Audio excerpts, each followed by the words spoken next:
All right, time good. Are we live? I think we are. Hello all and welcome back to the Football Chat Live. Tonight, we have yet more Champions League action as the Champions League quarterfinals come to a conclusion. We've got the second legs of Manchester City versus Real Madrid and Bayern Munich versus Arsenal. Should be really exciting tonight. Tonight, we will know both our semi-finalists, both our sets of semi-finals. It's a very exciting night for Champions League action. Harry, I don't even need to ask this question, but are you excited? I am absolutely buzzing. I mean, last week's fixtures were incredible. Last night then went out and topped that. That was even more exciting. Tonight, can we go one further? Can we find a way somehow to make tonight better than last night? It would take some hell of a game. But we have got two really good games that are going to cause us a lot of excitement, a lot of surprise. I'm expecting two really good games of football. Yeah. Let's hope they will both deliver. Yeah, I mean, last night, as you say, it was 5-4 on aggregate in one match, 6-4 on aggregate in the other.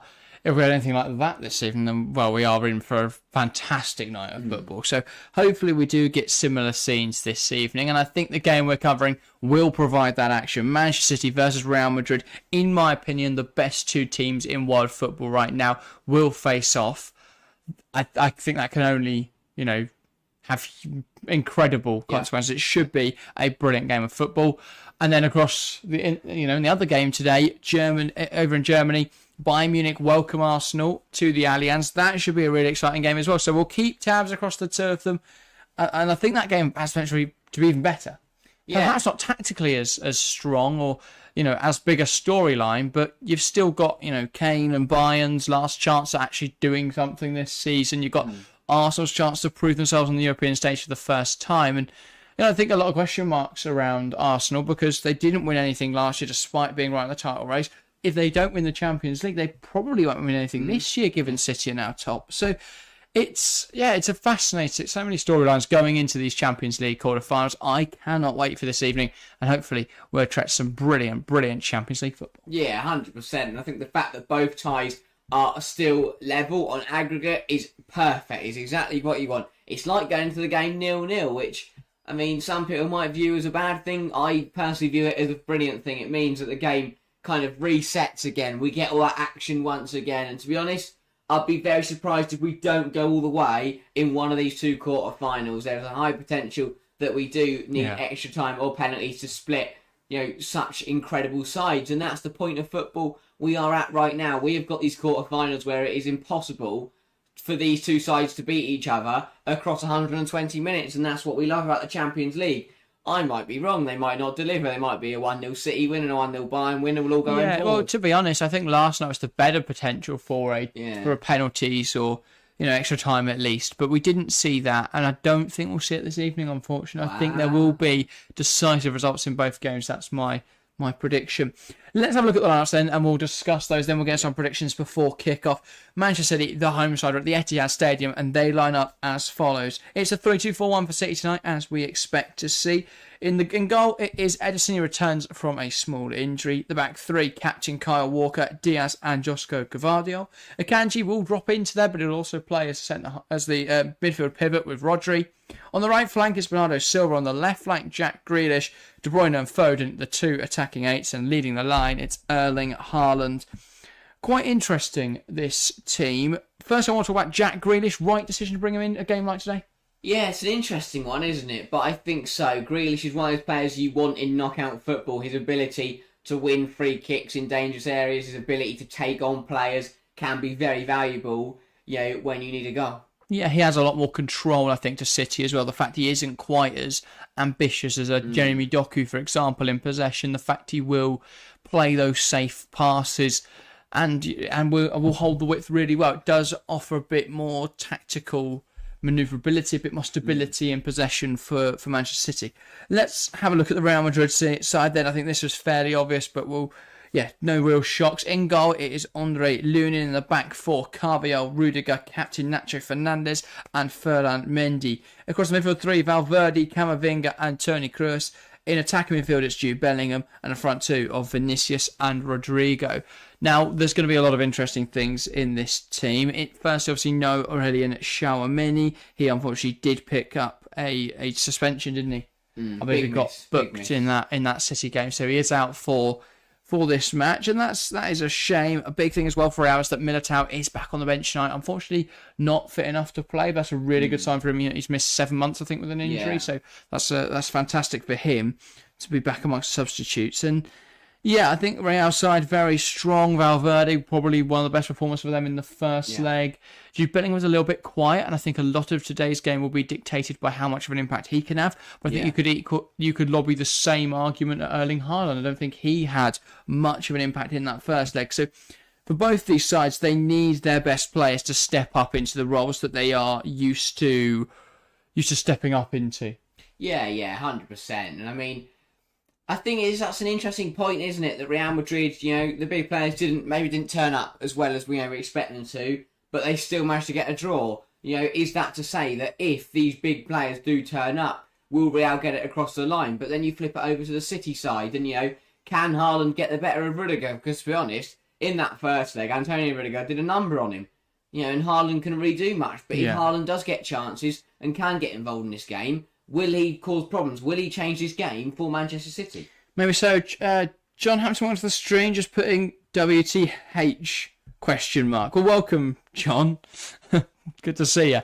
Anyway, let's talk about Real Madrid and Manchester City and who we expect to go through tonight. I mean, obviously, it was quite an interesting tactical game last time because, I think a lot of people expected, a game that had a lot of chances, that was a bit end-to-end. But actually what we saw was a game where neither side really created anything, and it was just the fact that both sides were really good at scoring wonder goals. Yeah, I mean, there was some absolute beauties in there. I mean, Bernardo Silva's to open the game after 2 minutes was a smart free kick. You had the reflected goals as well for Real Madrid. You had the perla from Foden, the perla from Gvardiol.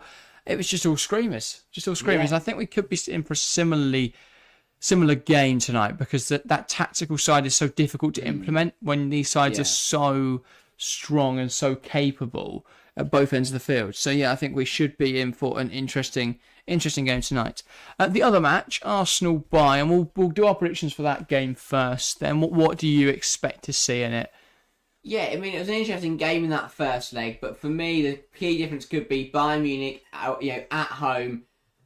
I don't know about Arsenal. I think they're a good side, but when it comes down to these high pressure games, these crunch matches, they don't seem to perform, and I feel like that could happen again. So for me, I think Bayern have got the edge in that game and will make their way through into the semi-finals. But I'm expecting it close. To be honest, I'm also expecting to be surprised. Arsenal might come out and deliver on the biggest stage, in the biggest moment. But I just look at Arsenal side that I don't have that belief that they're going to do that. Yeah. And for me, I will go for a Bayern Munich win. Prediction? Scoreline? Oh, yeah, scoreline. I will go... So it's 2-2 on aggregate. I think it will finish 4-3 on aggregate with a 2-1 Bayern Munich win on the night. Fair enough. I'm going to go against you on that one then. I'm going to say 3-1 Arsenal. As much as I'd love to say Bayern Munich are going to go through, I think Arsenal are the strongest side. This is what I've been saying to most people who ask me today. Who do you think is going to win? I always say, well, I want Bayern to win. But I think Arsenal, I just think Arsenal have that edge on Bayern at the moment. And I know that didn't seem to materialise in the first leg, but I feel like it will. I feel like it will in this game. I think they'll bring... does Zinchenko start? Because I was about to say I think they'll bring him in. They might not. They haven't. They've gone Tomiyasu.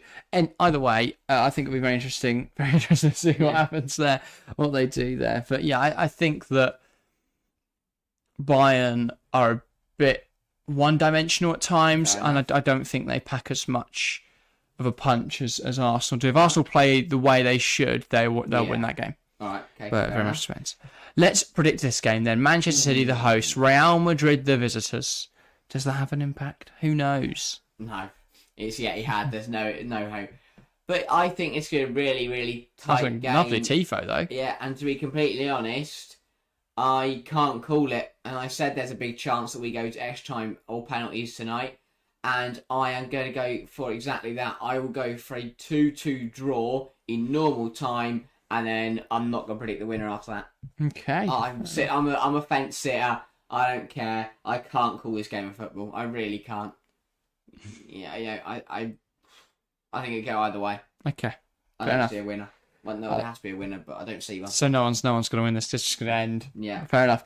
Daz says, big up, guys. Good to see you, Daz Reynolds. I am going to say Manchester City to go through because basically with my predictions, I am just going for what I don't want to happen, but what I think will happen. Fair enough. Because I'll be honest, I couldn't care less about an Arsenal City Champions League semi-final. I couldn't give less of a shit. I mean, the most boring game of football ever. I'd much rather see Real Bayern or Real Arsenal or City Bayern, literally any of the other possible combinations. Yeah. And I'm not infused by PSG Borussia Dortmund. No. But I think that we've been spoilt for choice in these Champions League quarterfinals. It might just ruin the semis, to be honest. But it will be interesting. Daz, saying big up, guys. So I'll say 2-1 City on the night, and it'll be goals from Haaland, Rodri, and the Real Madrid goal. Actually, I won't go Haaland. I'll go Foden, Rodri. Yeah. Real Madrid goal from Vinicius. By the way, if anyone in chat knows this, feel free to answer. Why are the Man City fans holding up bin bags tonight? What's going on there? I do not know. Just one portion of the crowd just waving. I mean, I thought their atmosphere was shit enough, but there we go. They've got literal bin liners, and they're waving them in the air. Love it. No idea what's going on there, but fair enough. Yeah, I think that my goal scorers, I will go for Real, Bellingham, and Vinicius. For City, Foden and Grealish. Oh, Grealish. Sticking with a 2-2 draw, I still can't call this game of football, but I just want it to be a good one. I want it to be exciting. Bring the action, bring that drama. Are we going pens tonight though? I don't know. You don't. We're going beyond the 90, is all I'm saying. We're going beyond the 90. Is Bellingham playing? Yes, Bellingham is playing. Yeah. And he needs to step up tonight. He does. He can have a big impact on this game if he chooses to. So he didn't really do much in that first leg, so tonight needs to be a vast improvement. Yeah, 100%. So here we go. Both of the players lined up in the tunnel, ready to take centre stage for what should be an exciting game in the UEFA Champions League quarter-finals.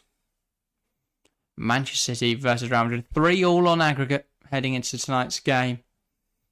I mean, it's interesting. Games like this should be the final. You just feel like games like this should be the final. This should be the final.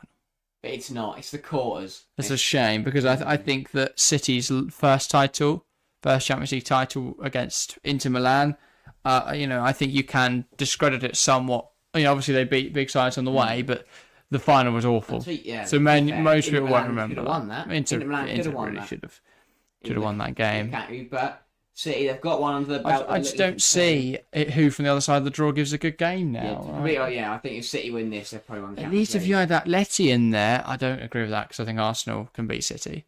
I think Bayern could beat City. Arteta will just roll over. He won't. I don't know. He won't. And I don't think PSG or Dortmund are winning the Champions League. I think it'll be someone from this. Yeah, I think if a Simeone was there, that's a fun final. Yeah, because even a final is brilliant. Yeah, I think that I don't see PSG or Dortmund offering much of a challenge. Yeah. And if it's a PSG City final, I don't even think I want to watch it. No. I just want them both to lose. Yeah. Horrible situation. But yeah. Big game. I really hope it lives up. I don't want to see a 1-0 City. Yeah. I really don't. I want to see more goals. Want to see action. Want it to be a good game. I think that's what everyone wants this evening. So the players shaking hands, taking to the field for this Champions League quarterfinal second leg. And yeah, hopefully we are tracked to a very good game of football. I think either way, I don't think we're going to get an all-British semi-final. I think even if City win here, I don't back Arsenal. I really don't. I'd like an Arsenal Real. Don't mind a bit of that. That would be different. That's a game we haven't seen before. Yeah. Yeah, that would be very exciting. Instead, it's going to be Bayern versus City or something like that. Yeah. And Bayern will be torn apart. Yeah, and then City... Or Arsenal City, and I will cry. Yeah, because that would be... That'd be so boring. Whatever happens tonight, do not give us Arsenal City. Yeah. That's all we ask for. Nick Nat says, hi everyone. Hello, Nick Nat. Good to see you, mate. And Massimiliano Arati on VAR. That's the name everyone loves to see. Daniel What a man. Sato, the official for this evening. I like him. I like all the Champions League refs. There's some Romanian bloke on yesterday. I thought he was well good. You got the Ronald Araujo penalty shout correctly. Did you hear Rio Ferdinand's pronunciation of his name, by the way? No. He called him, at the end of the game, they're doing the analysis, he calls him Ronald Araujo. Aruha?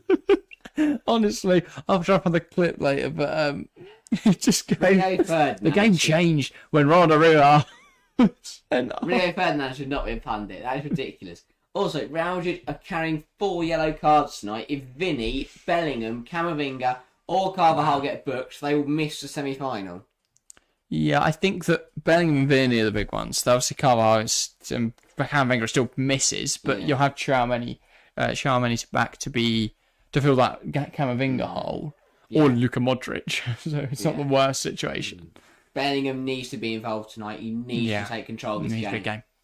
100%. Equally, Lucas Vazquez at right back in a Champions League semi-final would be fun. Just give up when you start. Or he'd score like 2 goals and like be the best game of his life. Yeah, that says not City's problem. What do you mean, Nick-Nack? What are you on about, mate? Anyway, Real Madrid will get us started in this tie. No, they won't. Manchester City will. Well, Bellingham was running over to the spot there, but apparently not. No, it's being intimidating. So it'll be City to get us started here at the Etihad. Once Daniele Osato is happy to start, we will be underway. I don't know why he's in the middle. And we are underway here at the Etihad. Bernardo Silva knocks it back to Ederson. Man City get us started here in Manchester. Big night tonight. Can City get into the Champions League semi-finals again? Can Real Madrid beat them? Interesting there that City have adapted the kick it long routine from kick-off by going all the way back to the goalkeeper. Yeah, I feel like that used to be a thing. Like before this kick it long tactic, you just go back to your goalkeeper and settle and look to build out. Now it's we've all got to run forwards and smash it up in the air. I don't know why that's the new plan. I don't think I've seen a single. I've only seen a cut. The teams that first started to use it worked because no one really knew what was going on. But now everyone uses it and it's pointless. Yeah, I do like people trying to come up with things from kick off though. But surely now though, you go to do it and then fake it. It's the one set piece that nobody really makes a big deal of. Yeah. Shoot. Oh, don't do that. Let's keep early. Ball in behind, and Haaland's not completely out of that trace, but Lunin does claim it well. And for Real tonight, it's about nullifying the threat from a certain Norwegian man, but not forgetting that the threat comes in other areas. Because I do think they focused a bit too much on Haaland. It gave Foden too much space to operate in. And, well, I mean, wonderfully taken goal, but that was avoidable. Rudiger.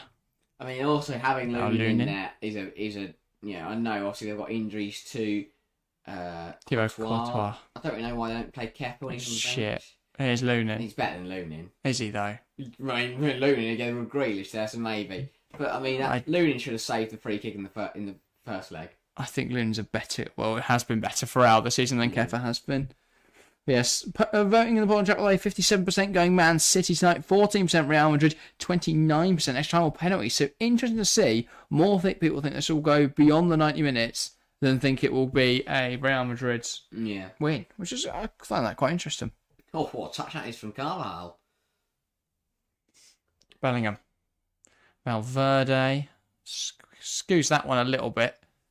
Also De Bruyne, now Foden, Rodri. Here is Josko Gvardiol under a bit of pressure there from Fede Valverde, but he'll go back to Ruben Diaz, not Brahim Diaz. He's sat on the bench. Now it's Ederson. The thing is interesting as well, the two behemoths of world football right now, yet the only player that's played for both these clubs currently is Brahim Diaz. That's brilliant. That is absolutely quality. Walker. Because you look at other ties in any game, you go, oh look, these former players matching up against each other, and yet this was just Brahim Diaz. Grealish. Wait until he gets on the pitch. Goes havoc against his former side. Yeah. Surely he'd celebrate. Well, I think it's been long enough, and he wasn't really affiliated with Man City. So pitch is looking immaculate, says Nick Nack. Pitch does look good at the Etihad, to be fair. Yeah. I'd expect it to. Imagine it just look like some Sunday League rundown, like molehills in the pitch. A proper, if there's grass on the pitch where you play ball. Holes in the net. Area. Diaz. Here's Kyle Walker. Walker to De Bruyne, to Rodri, and he's sort of run himself into trouble there, and it's won back by Real Madrid. Jude Bellingham. Here's Nacho. Tony Rudiger. That ball goes long. I'm not exactly sure who that was intended for, but I think it's just getting the ball up the field a bit. Try and make something happen. But yeah, it does feel like, similarly to the first leg, Real don't really know how to break City down. Yeah. A lot of the time it was just, can we move the ball fast? Can we move the ball, really quickly and hope to catch him out? And then just hit it from miles out. Everyone is standing still. No one's passing the ball. Edison just stood under his box, and Vinny Jr., rather than chase after him, just decided to stand there with his hands with it. Because City can't play. Yeah. And, they're looking to bait the press. If you just stand there, they've got nothing to do. Yeah. Just stand there for 90 minutes and end up 120 minutes, end up in penalties soon. Walker. Oh, if Walker's going to take an hour about a throw-in every time tonight, we are definitely going to get to penalties. I mean, not only is he walking half out the pitch, he should also be booked. Feels super cagey, says Nick Nack. Yeah, the first leg was. I don't think there was a single goal that came because either side was actually any good in possession. It was just... But is that because these sides are so good, the only way to score against each other is just smash it? I think it's similar to the City-Arsenal game. The difference is that Real aren't as controlled. Yeah. In both aspects. I think that the reason City and Arsenal clash so heavily is because their styles are so similar. So dumb. So they play the same stuff. But why this works is because these styles are polar opposite. You look even down to the managers. Pep Guardiola is an obsessive. He looks at every minute detail, considers every possibility, every idea and tactic. Everything is to a precise instruction. Ancelotti is very much just... Obviously, he has tactics. He doesn't just go, go on, lads, good luck. But it does feel a bit like he just goes, right, game, we're going to pass it round. Big fella called Haaland, mark him up. His expertise comes from his ability to manage superstars. Yeah. That's why he was, brilliant at Real Madrid when they had Ronaldo and co. He's brilliant now, and I can understand why they want him there to oversee Mbappe coming into that environment because he knows how to handle that clash of egos in the dressing room. That's why he was good at AC Milan when they had players like Kaká, Shevchenko. I mean, I could stand to list all the players, but you get the point in that team. And very different managers. Obviously, Guardiola is also very good at managing superstars. He's done it all his career, but you get a lot of managers that get pushed around by the big names. No player, no matter who you are, how good you are. You don't go to Ancelotti and tell him what to do because if not, you find yourself out the door immediately. I feel Ancelotti's one of the most underrated managers in world football because he's not someone that the tactico guys go, oh my God, he's incredible. Because he's not. You don't look... Obviously, he's very good at tactics, but he's not someone who obsesses over it to the immense detail that Guardiola or someone like that does. So I think that there's not that unique element to his style. To tacticians, he's probably a bit old school. He is quite old school, but, I mean, it's not like Allardyce or Hodgson, but he is old school. He's slightly more, adapted to the modern game, but... Yeah, I mean, I'm intrigued to see how long. Still coming up with box-crashing central midfielders today. I'm intrigued to see how long his style of football lasts. Like Dyche, Hodgson, Allardyce, their style of football don't work anymore. But they're not going to have Kylian Mbappe next season. That is a very good point. That's the thing, I think, with that team, it very much is just telling them how to get on the pitch. There you go, lads. You're Vinicius, Mbappe, Rodrigo and Bellingham just go and win 5-0. They'll walk in the league, and in a game that is going to be go play your football. Oh, and Rudiger, that big man up front. Yeah, just mark him for a bit. I think that's the interesting batch, isn't it? Rudiger versus Haaland. Because if Haaland gets on the ball, he'll cause problems, but Rudiger just doesn't let him. There's Ruben Diaz, Walker.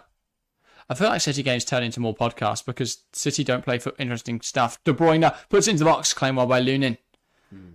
I tell you what, I think Antonio Rudiger is probably one of the best centre-halves in the last 5 years in the world.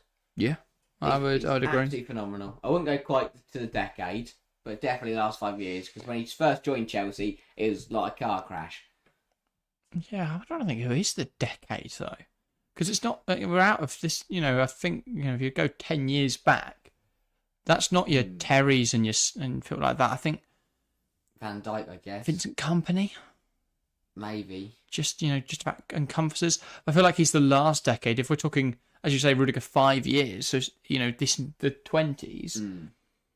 And Van Dijk's obviously the obvious shout. I think Rudiger's a close second. Yeah. Not really sure who else you'd throw in there. Thiago Silva doesn't have a decade. He's been in all of them. I think Ruben Diaz is definitely up there and will be up there.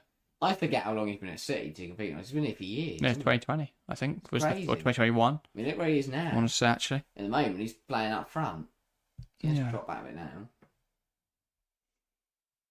I think you bring up an interesting point there. Who else would be? I mean, Marquinhos is not. I don't think he's really in that I can't. world-class the problem is, conversation. I struggle to rate PSG players sometimes. Because Yeah, they seem so good, but then they don't usually do well in Europe. I don't think they're particular. I don't think their defence covered themselves in glory over the two legs. I think they're very fortunate that Ronald Araujo did it. Ronald Araujo did worse. Carvajal, Camavinga, now Jude Bellingham, Toni Kroos, Camavinga, Rudiger. Here's Nacho Fernandez. I do sometimes think that. Now ball out wide is Real trying to bring it forward here. Rodrigo, Ferland Mendy, they link up nicely. Rodrigo, Vinicius. He now finds Carvajal. Now Valverde. Carvajal. Camavinga. Will take aim, and it's a save for Ederson. A comfortable save. Good for Ederson there, just to get his hands on the ball early on. He's not played a whole lot of football recently. I mean, this is indicative of what this game's going to be, because City were just, they stuck tight to all their players there. Real weren't going to get a ball in behind or a ball to one of their forwards, so Camavinga just had to take an effort from range. If anything, he shot a bit too early. But what I was going to say, back my thought, was that I do sometimes think that City's style of football is not suited to knockout competition at all, really, in terms of getting the game done. Because in the Premier League, they will sit there for 70 minutes, bore a team to death, and then score a goal and win the game. But that doesn't work in knockout football, really. I think you make an interesting point, because obviously, the point of their system is you suffocate the opposition by having control, and then you encourage them to press onto you, bait the press, and work the ball up the pitch. So tonight, the tactic might just be a Kanji to drive through the team, apparently. Great run, and then that's fucked by Foden's poor pass. And Real trying to break quickly, but Vinicius' touch lets him down, and Walker has recovered, and De Bruyne knocks it out of play. But yeah, I do get what you're saying, because you don't have that time. Because if you try and bore a team to death for 70 minutes in a competition, they will just go up the other end and score a But goal. equally, the other team will be panicking because they don't have time. Yeah. Like, if Real don't score very early tonight, they will start to worry. They might if Carvalho can keep playing balls in behind like that. Bellingham brings it down just about. Manages to take it past Diaz. Now finds Valverde. Valverde to Vinicius. Vinicius. Has he found a pass to Rodrigo? Saved! Rodrigo! Goal! Real Madrid lead. Manchester City 0. Real Madrid 1. And they sprung quickly on the counter. It was a little bit clunky from Real, but they will not care. Manchester City 0. Real Madrid 1. Rodrigo with the goal. Huge moment in this Champions League tie. Ederson saved the first one, parried it straight back to Rodrigo, and he's tucked it home. Yeah, I mean, there's been a couple VAR checks on some offsides here. That's a great ball over top from Carvalho into Bellingham. Really good run. I thought Bellingham was going to bring this down and take it in his stride, but he had to bring it back, takes it past Ruben Diaz and manages to give it to Valverde. Now Valverde, lovely ball, Vinny's just on. played into Vinicius. I think here Ruben Diaz doesn't realise that Walker's bringing him outside. Walker doesn't. Defending. Yeah. Rodrigo gets lucky because he puts the first one straight at Ederson, but lucky for him, it falls straight back to him, and that one he does There's finish. two errors from Walker in there. The first, he doesn't hold his line. If he holds the defensive line, Vinicius is offside. Yeah. And then the second is that he doesn't mark Rodrigo. It's a poor effort from Rodrigo. Straight at Ederson, falls back to him, but because he's fanning around on the floor, Walker, he's able to get a second shot on that one. He makes no mistake with. That's a big goal. That is a huge goal. Yeah, huge moment in this Champions League tie. Manchester City 0, Real Madrid 1. But again, now this is what I was about how City feel, because now they're going to have to rush their stuff a little bit as this game goes on. They're going to have to start to speed things up and not play the way they want to play. Yeah, All here's that good Jack score now. Grealish. Gives it to Bernardo Silva. Bernardo Silva blocked by Tony Rudiger. And he reacts with his The usual way that man just celebrates every tackle. I love it. passion. I think that... so Joseph wants the stream saying, hi, Jack and Harry.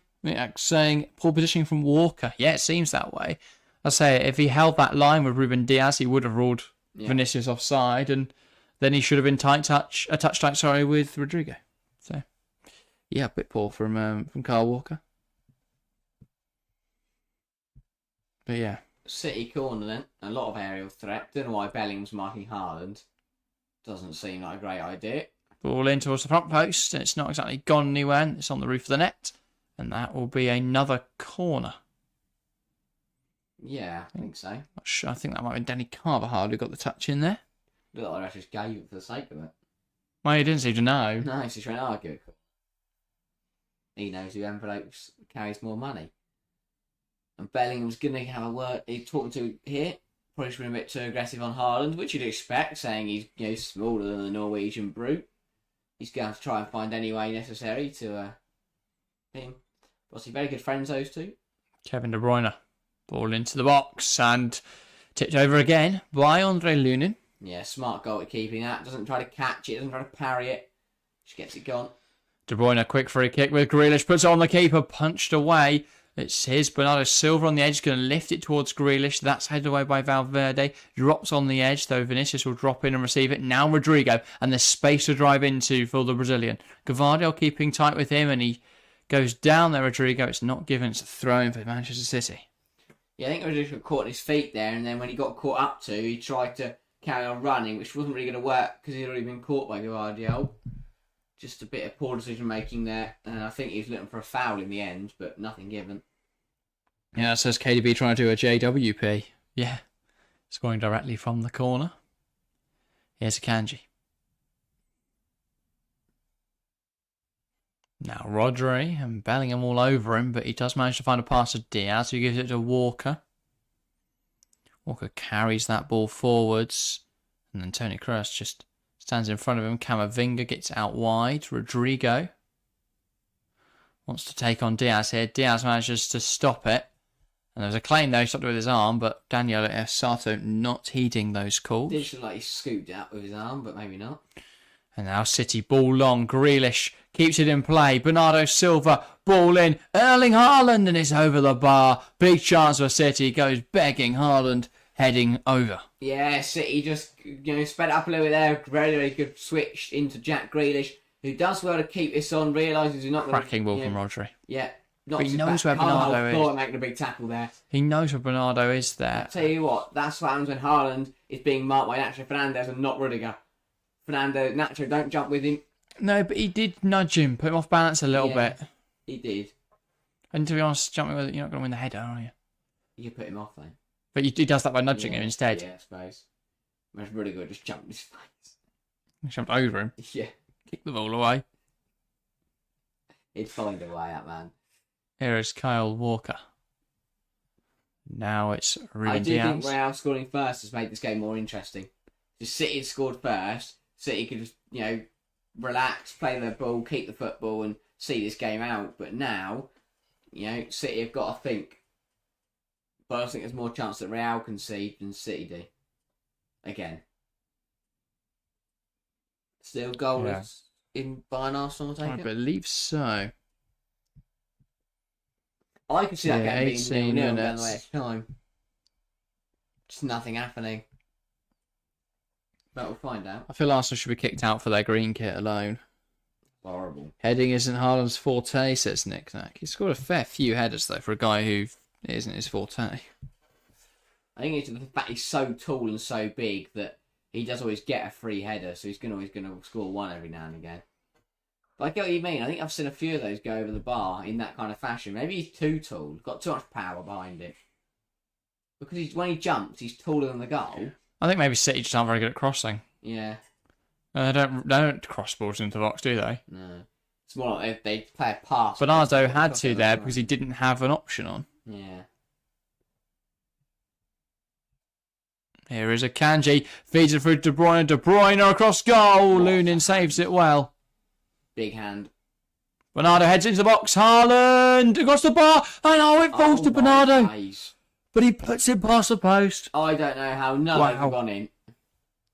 The ball Wow, across the wow. box was superbly stopped by Lunin. This De Bruyne's got to do better there, I think, though.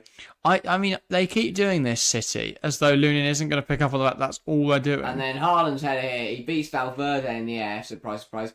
Hits a crossbar. And I don't think Bernardo knows much about it. When it just lands at his feet, hits his shin and goes wide. I mean, everyone was watching it up and they thought it might go in. It came off the bar. Bernardo, he tries to shift his position, body position, but he can't. Another Rudiger. lifeline for Real. They've got to be careful, though.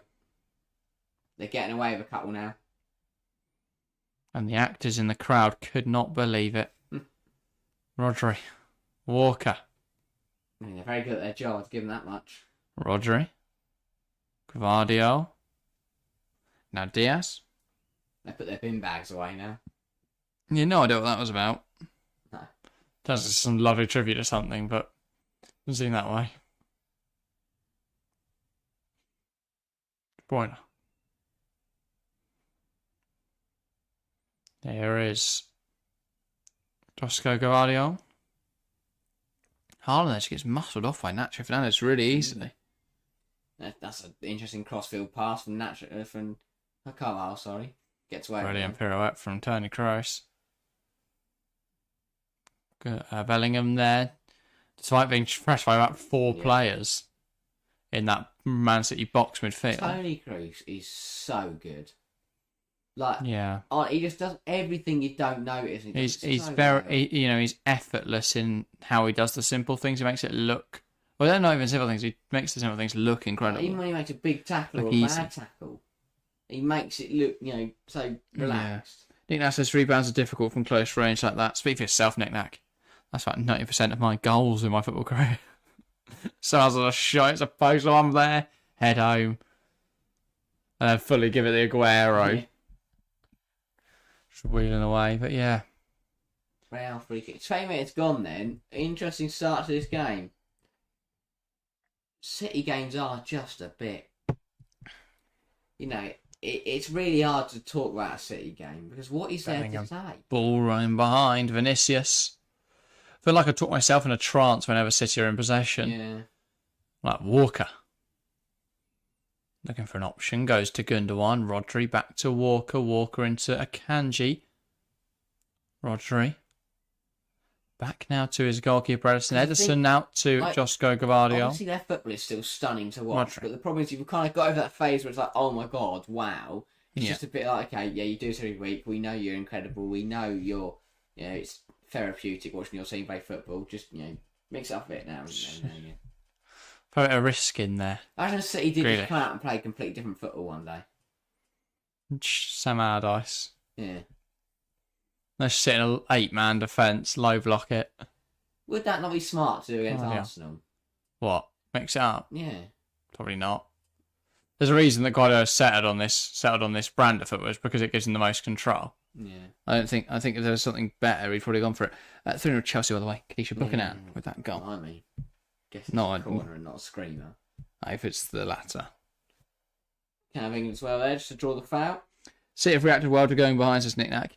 Well, yeah, in the sense they haven't changed how they're playing. Yeah. They have been the better team in this game. Real's whole system is going to be to break on the counter, break quickly and score a goal when they do break. And City are still going to keep playing their intricate, repetitive, pattern-based football. Carvalho. That was a bloody ambitious ball back to Nacho Fernandez, making him run for it. Toni Kroos. And Camavinga's going to knock it back to his goalkeeper.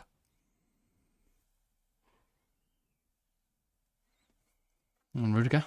Just going to go for a drive. Bellingham. Controls it well. Oh. It's really well to hold on to the ball. Valverde, they do lose it. Forced to Carvajal. No idea what Carvalho's trying to do there. But it feels like the chaos of Real system is causing issues for City. Speaking of which, Vinicius heads it towards Rodrigo. It's just not enough on that. That caught Vinicius out, didn't it? Rodrigo didn't anticipate that the ball might need to come to him at some point, so he didn't run with him. Yeah, it feels like a little indent there left by the City ground staff. Yeah. It's caused a few issues. And, Messi is no side really wants to hold on to the ball there, but it is Real Madrid that come away with possession. Bellingham. Just feels like City having a lot more of the ball. Ball in behind. Danny Carvajal is in. Edison's going to get there. Just Trivela it forwards. Camavinga wins the header. Drops to Vinicius, who is onside here. Vinicius. Looking to take players on. Tries to give it to Carvajal. Here is Danny Carvajal. Strikes it. And it's blocked. Falls to Valverde. Slices one over the bar. It just feels like whenever Real get on the ball, that it looks like they're going to score every time. Really good again from Camavinga in the middle. Vinicius doing brilliantly here. And I think the one person who doesn't want to support him is Danny Carvajal. Bang. To be fair to him, he does what he can. I feel like Valverde should work this back round. I mean, Pep Guardiola would be throwing things on the pitch. There'd be balls getting lobbed. There'd be 40 yards out. And to be fair, City have only made 34 more passes than Real have. But the possession's 14% higher because they stand there with the ball. Not that they're passing it low, so just slow it down a bit more. Yeah, so there's 3 players on Vinicius. Yeah, he did really well to actually work a pass through to Danny Carvajal, given the players around him. To be fair to Carvajal, he did his best, and he just smashed it as hard as he could. Guardiola.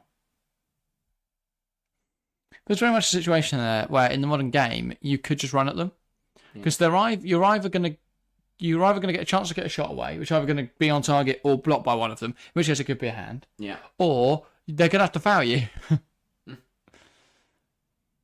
But yeah.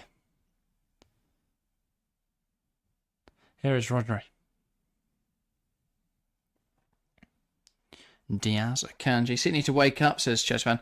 I don't think they're not awake. I just think their system is weighted in a way that means they are going to be vulnerable to counterattacks at times. I mean, at the moment, their entire team, bar Edison, is sat beyond the centre circle in Real Madrid's half. So, of course, if they lose the ball right now, they're going to be a little bit dangerous, especially given the pace of that Real Madrid defence. Bernardo Silva. Here's Grealish. Puts the ball in there. It's De Bruyne. That's a good effort, but it's saved by Lunin. It did well to squeeze that towards goal in a tight area. I feel for me, the big difference between this game and the one that we saw a year ago between these two sides is Jude Bellingham. Because while people, have played down his contribution in the first leg, and I think they do a similar thing tonight, the fact he just offers another threat. Even it's difficult to pick up, and that ability to carry that ball forward just gets them up the pitch much easier. But also, sometimes big players can act as a kind of decoy threat. I mean, to have a player, De Bruyne, great effort, Lunin saves well. Just carried it forward, had a strike from range. Lunin, though, getting across him and putting out for a corner. Well, that might just find. I mean, not close, Ronaldo. But yeah, I feel that when you've got a midfielder who can carry that ball forward and then still be the striker, you've got a player that's doing 2 positions, so it feels like you've got 12 on the pitch. Yeah. Danny Carvalho's down here. But yeah, De Bruyne up, good effort. Thought that might just find the bottom corner, but a good parry. Strong save that is from Lunin, and Real Madrid live to fight another day. I think if it's still 1-0 at half time, that is going to make City think. Because suddenly they are under a bit of pressure. Yeah. Equally, there's one little team in the world that thrive under pressure. It's Manchester City. So who knows? Ball into the boxes on the goalkeeper, headed away by Antonio Rudiger. Now Jack Grealish, can he get a shot away? Smashes to shift it to Foden. Foden, De Bruyne, is that delivery going to go into the box? Goes to Rodri instead. Lifted in there, Erling Haaland rises highest. On target, but in the gloves of Andre Lunin. Again, another let-off round. They can't keep letting Haaland have these free headers. Even the nudge from Nacho just, didn't do anything. Yeah, exactly. They need to get Rudiger tighter with him. Bellingham. Mendy. Harry, by the way, in chat says, a la Madrid. This comes after yesterday he said, go on Barca or something like that. Disgraceful. Disgraceful stuff. Welcome there, Harry. Fair enough. I mean, I don't want to see Man City win the Champions League again, if I'm completely honest. No, but I don't want if Arsenal won the Champions League. the only team I want to win that are left in it are Dortmund. Yeah. For the second ever time. I'd quite like a Der Klassiker. Take that in the final. Yeah, but if Arsenal won the Champions League, it would be horrific. Okay. We would never stop hearing about it. Harry's also now said, come on, City. So, many different opinions. Can't decide. Hedges his bets. Across his two accounts, he's got Ala Madrid and come on, City. Makes sense. Walker. Win-win situation. Here's Foden. Manages to play it inside to Rodri. Goes out wide now with Kevin De Bruyne. Here is Walker. De Bruyne. Akanji. So Bellingham gets a tackle in there. Now here come Real Madrid. Vinicius Jr. On the ball now. He's got Camavinga. He's also got Fede Valverde and acres here, Fede Valverde. Got to get a shot away. He's going to look to go across the box. Should have had a shot. Got to hit it. Got to hit it. He looked across the box. Should have had a shot. I know the pass took him a bit wide, but still, in a game like this, just leather it across the goalkeeper. You never know what's going to happen. Because if you put enough power behind it, he's not claiming it. Or he carries it to your mate. Or a corner, at least. Or then you get something out of it. Yeah, exactly. Rather than just dinking it onto Gvardiol's noggin. Jazz fan says, come on, Arsenal, lol. That's awful, Chester. No, honestly, if Arsenal won the Champions League, we'd hear about it for the next 7 years. Yeah. They wouldn't shut up. I'd rather see you win 10 in a row than Arsenal get one. Yeah. Vinicius, Bellingham. Just because I don't know any City fans. Who cares? Oh, City win. Yeah, it's boring, but who cares? Mm. There's no rivalry there. If City win the next 10 means Arsenal go trophyless, then I will more than happily deal with that. Camavinga. Because I just... Tony Kroos. Makes my skin crawl thinking of Arsenal in a trophy. I also saw someone the other day talking about why, or they were asking why Real Madrid always, how they always win Champions League titles. But when you consider their transfer business over the last 7 years, they've signed a superstar in every season. Yeah. Like they signed the biggest player in the market in every season. You think Jude Bellingham last summer, Aurelien Tchouameni the summer before that. You had Eduardo Camavinga. I can't remember all of them, but you had like Vinicius Jr., you had Rodrigo. They've done so well to bring those sorts of players in. They've already got the one for this year in Endrick coming in. They do so well to bring players in. Maybe. Yeah, that as well. Oh, that's ridiculous. They have Endrick, Mbappe, Vinicius, Bellingham, Rodrigo. Yeah, might as well go home. What's the point? Real fans will still say they need Fede Valverde in the starting 11, though. Grealish. They might as well just put Tony Rudiger by himself. Grealish, it's deflected wide. And that will be... he's given a goal kick. That's a terrible... I've never seen Grealish just outraged. He's giving it. I think Lino's giving it. Or somebody in the stadium's giving it. Yeah, Grealish. Deflection off Carvalho. And it will be a City corner. Carvajal. Calf is calf. De Bruyne now. Awful joke. Move on. Yeah. Have we got a dump button? Yeah. We should have fun. Anyway. Kevin De Bruyne. He's had a habit of putting these on the goalkeeper. This is going to be an outswinger. Ball in, it's headed away. Now Vinicius Jr. Rodrigo. Vinicius. Interesting Bellingham. passing routine between the three of these here. Just kick up in the air like one of the three is somewhere there. Right? Foden. Gives it to De Bruyne to Foden. Foden to Rodri. Rodri could pick out Foden again, but goes out wide. De Bruyne to Foden. Bit of rush there from KDB. Yeah. Perhaps a little bit of panic setting in. Oh, maybe. Well, Foden's got to be stronger there. Cause Rodri, that's like a little pinprick. And over again from Kevin De Bruyne. Yeah, I mean, if you're going to try and body Rodri, you've got to be stronger than that. Put a bit of shoulder in. He put his full body weight into him, and then he didn't notice. Yeah. De Bruyne net there, and now I'm like, just getting under that one. He's not striking them well at all, is he? No. Again, focusing on power and looking for those corners rather than getting a nice clean connection. So just drill it home, and actually you might be better off just placing it, because you find the corner. Focus on accuracy. I don't think Lunin's getting there. Rodri. Gvardiol. You're not trying to beat Thibaut Courtois here, where you needed venomous effort, because if not, he's going to have time to react.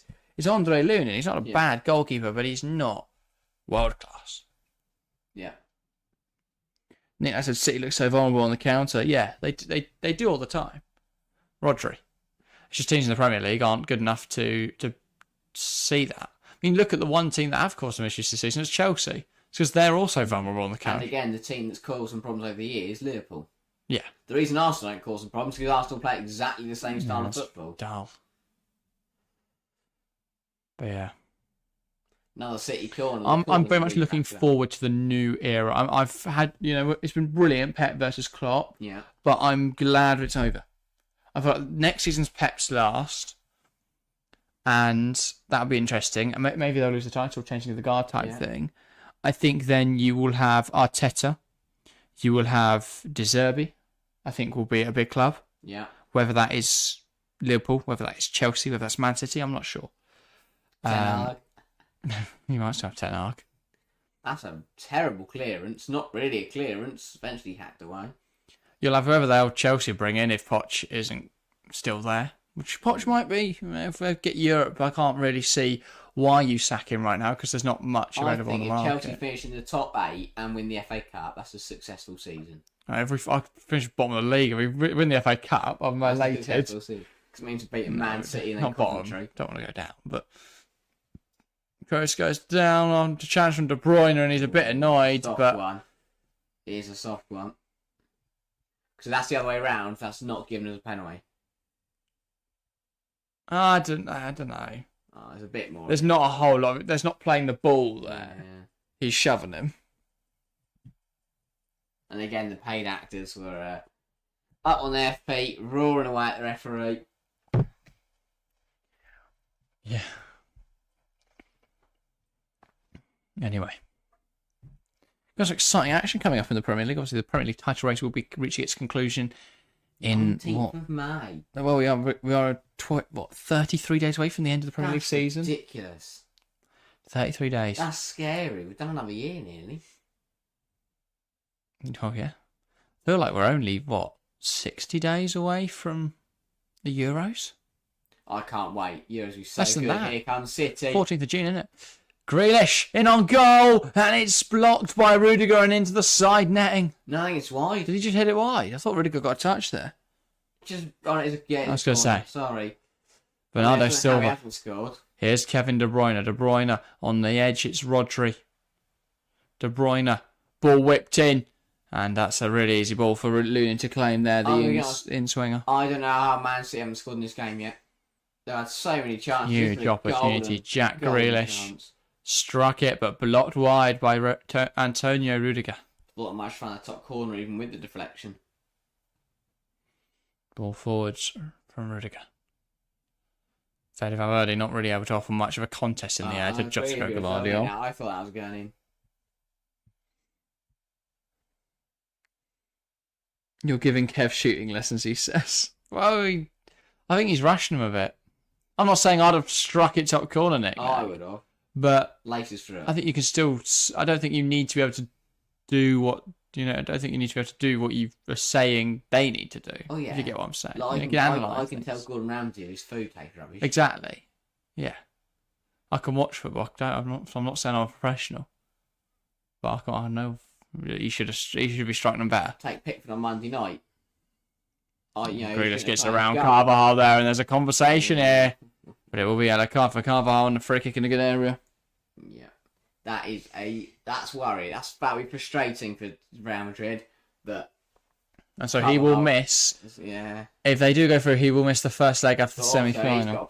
He's got to play 53 minutes on a yellow card against Jack Grealish. Lucas Vazquez. Lucas Vazquez. So I might be Eden Militao, to be fair, if he's back. No. He'll play Vazquez. Give me Lucas Vazquez. Give me Frida, give me Fire, give me Vazquez. I retire. Yeah. Boy, I'm Foden over this. It'll be an interesting conversation. Haaland's waiting at the back post. Not a lot of contact on Grealish, to be fair. So, like, yeah, but you give the referee a decision to make. When you're grabbing a shit. Yeah. Okay. Well, this is a big chance for City. They've got to take it, you think. They've got to start taking some of these chances. So here is Phil Foden. With De Bruyne to put it in. And it's headed away. Rodri trying to keep it alive. I think there's a offside in there. Yeah. And so flag goes up, and that will be a Real Madrid free kick. I think Real will like to see out the half now. Probably. They've managed to deal quite well with everything that City have thrown at them, and obviously got that goal on the counter attack. That's enough to see you through. What if tonight does finish 1-0 and 0-0? Carvajal. Then we're going extra time in one game, isn't it? Yeah. Yeah. Yeah, go. Grealish. Oh, Vinicius, that's stupid. But City have advantage. Bernardo Silva. I think City would rather have the free kick there. Yeah. Imagine Vinicius will be booked when that is pulled back. Mendy. Rodrigo. Kroos. Exchanging passes here. Now back to his goalkeeper. Andre Lunin. And Erling Haaland gets in front of that one. And now to play for a throw. Risky from Lunin. Yeah, 6 minutes to go then to the half. Real will just want to see this through.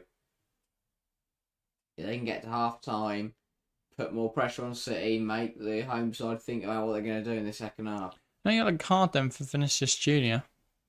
No. Not deeming it that bad a foul. You find that a lot when they haven't played advantage. Yeah, it says they had an advantage until Grealish stopped. Yeah, he basically he wanted the free kick, didn't he? And the ref was like, well, you've got the ball, mate, just play. Kanji. Diaz. It's Gvardiol. I like that referee though, because he easily could have given the free kick just because Grealish stopped. Yeah. Like, well, no, you had an advantage. You're wasting it by standing still, lad. Foden. Mm-hmm. Walker. Now Rodri. Rodri goes back to Ruben Diaz. Gvardiol.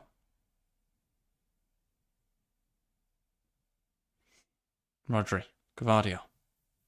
Ball out wide now with Jack Grealish.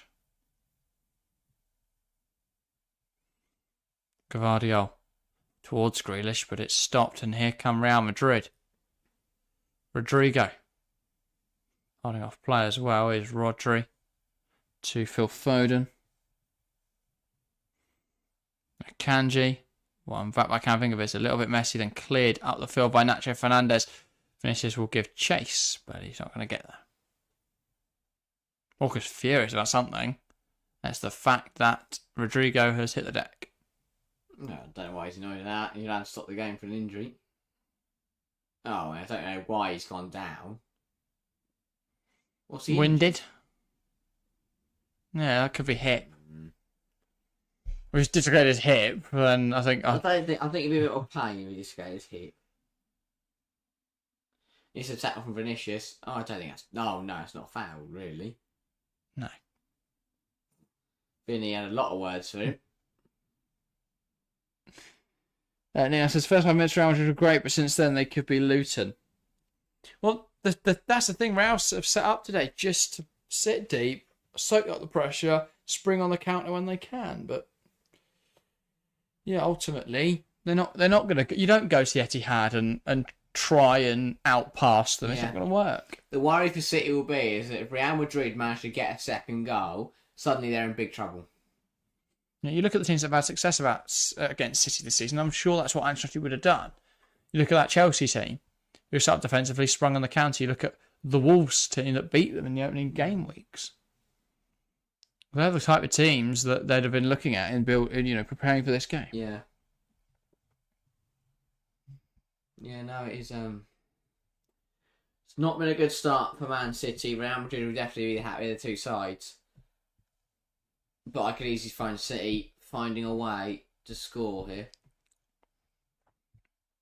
Yeah. And they continue to build up and they continue to work away at this Real Madrid defence. Here's Grealish. 1-on-1 with Federico Valverde. Here is Rodri. Walker. Foden. Walker.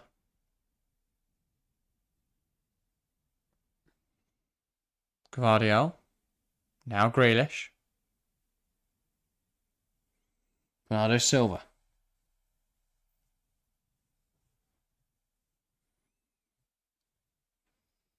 That's what City do. Rodri. Akanji. Oscar Gvardiol.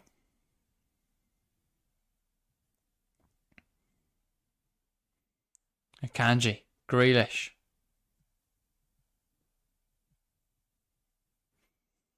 Looking, he's trying to take on Valverde every time. It's just Valverde stands his ground really well. Feels like City De got to try Bruyne. something different to Foden. unlock this defence. Ball in, and it's headed away by It's Carvajal. a very smart header. They've been brilliant so far. Real Madrid, very disciplined, regimented, low block. And this is the difference. When other Keeping it teams compact. come to City and play a low block, the difference is they don't have the quality of Real Madrid, like Luton, like any else, most sides in the Premier League who come. It may have worked for Luton if they actually had their starting team. Come to City, sit deep, and try and hold on. Usually they hold on, but eventually an error happens or something like that. This Real Madrid side, they don't have errors. Another one towards the goalkeeper. Luton having a flick away a corner. I mean, City could just score from one of these if De Bruyne's going to keep it on the keeper. Not saying. I just mean the way they're getting penned in almost feels the same level of dominance. Real Madrid will show a bit more second half, I think. No, there's no motivation for them to though, Nick Nat. They can't just sit like this for another 45 minutes. Be in a Champions League semi-final. Oh, it becomes more difficult. The thing is that there will be chances for Real Madrid to score in this game. We've done that already. They could easily have 2 or 3 tonight. And speaking of 2 additional minutes in this first 45, here's Jack Grealish. That's sort of why Pep Guardiola. So that he knows that's a possibility. Bellingham's got to stand him up here. Grealish. But I feel Grealish lost so much unpredictability. Here's Foden, strikes from range over the bar. Not a bad effort. But I feel like Grealish lost so much of his unpredictability. Yeah. Not a bad effort from Foden. Again, though, it feels like they've got to take aim from range. I love Rudiger's eyes there in slow motion watching the ball. I wish he still played for Chelsea. Hmm. I think I've got over a little bit now, but The UK government gave him to Real Madrid. Lunin. Well, they did. Yeah. Only one business they sanctioned. Having a Russian owner. It's the one they didn't like. Lunin. Goes along with it. Trying to find Vinicius Jr.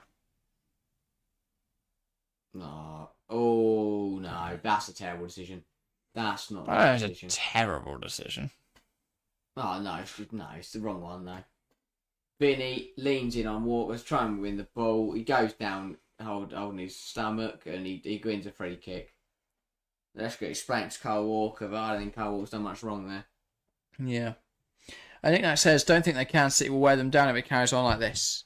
Yeah, but Nick-Nack, in the time it takes them to wear them down, will Real Madrid be able to find a second? Because if City keep pushing harder and harder and harder and they're more and more aggressive, the space opens up more and more for Real to spring in behind.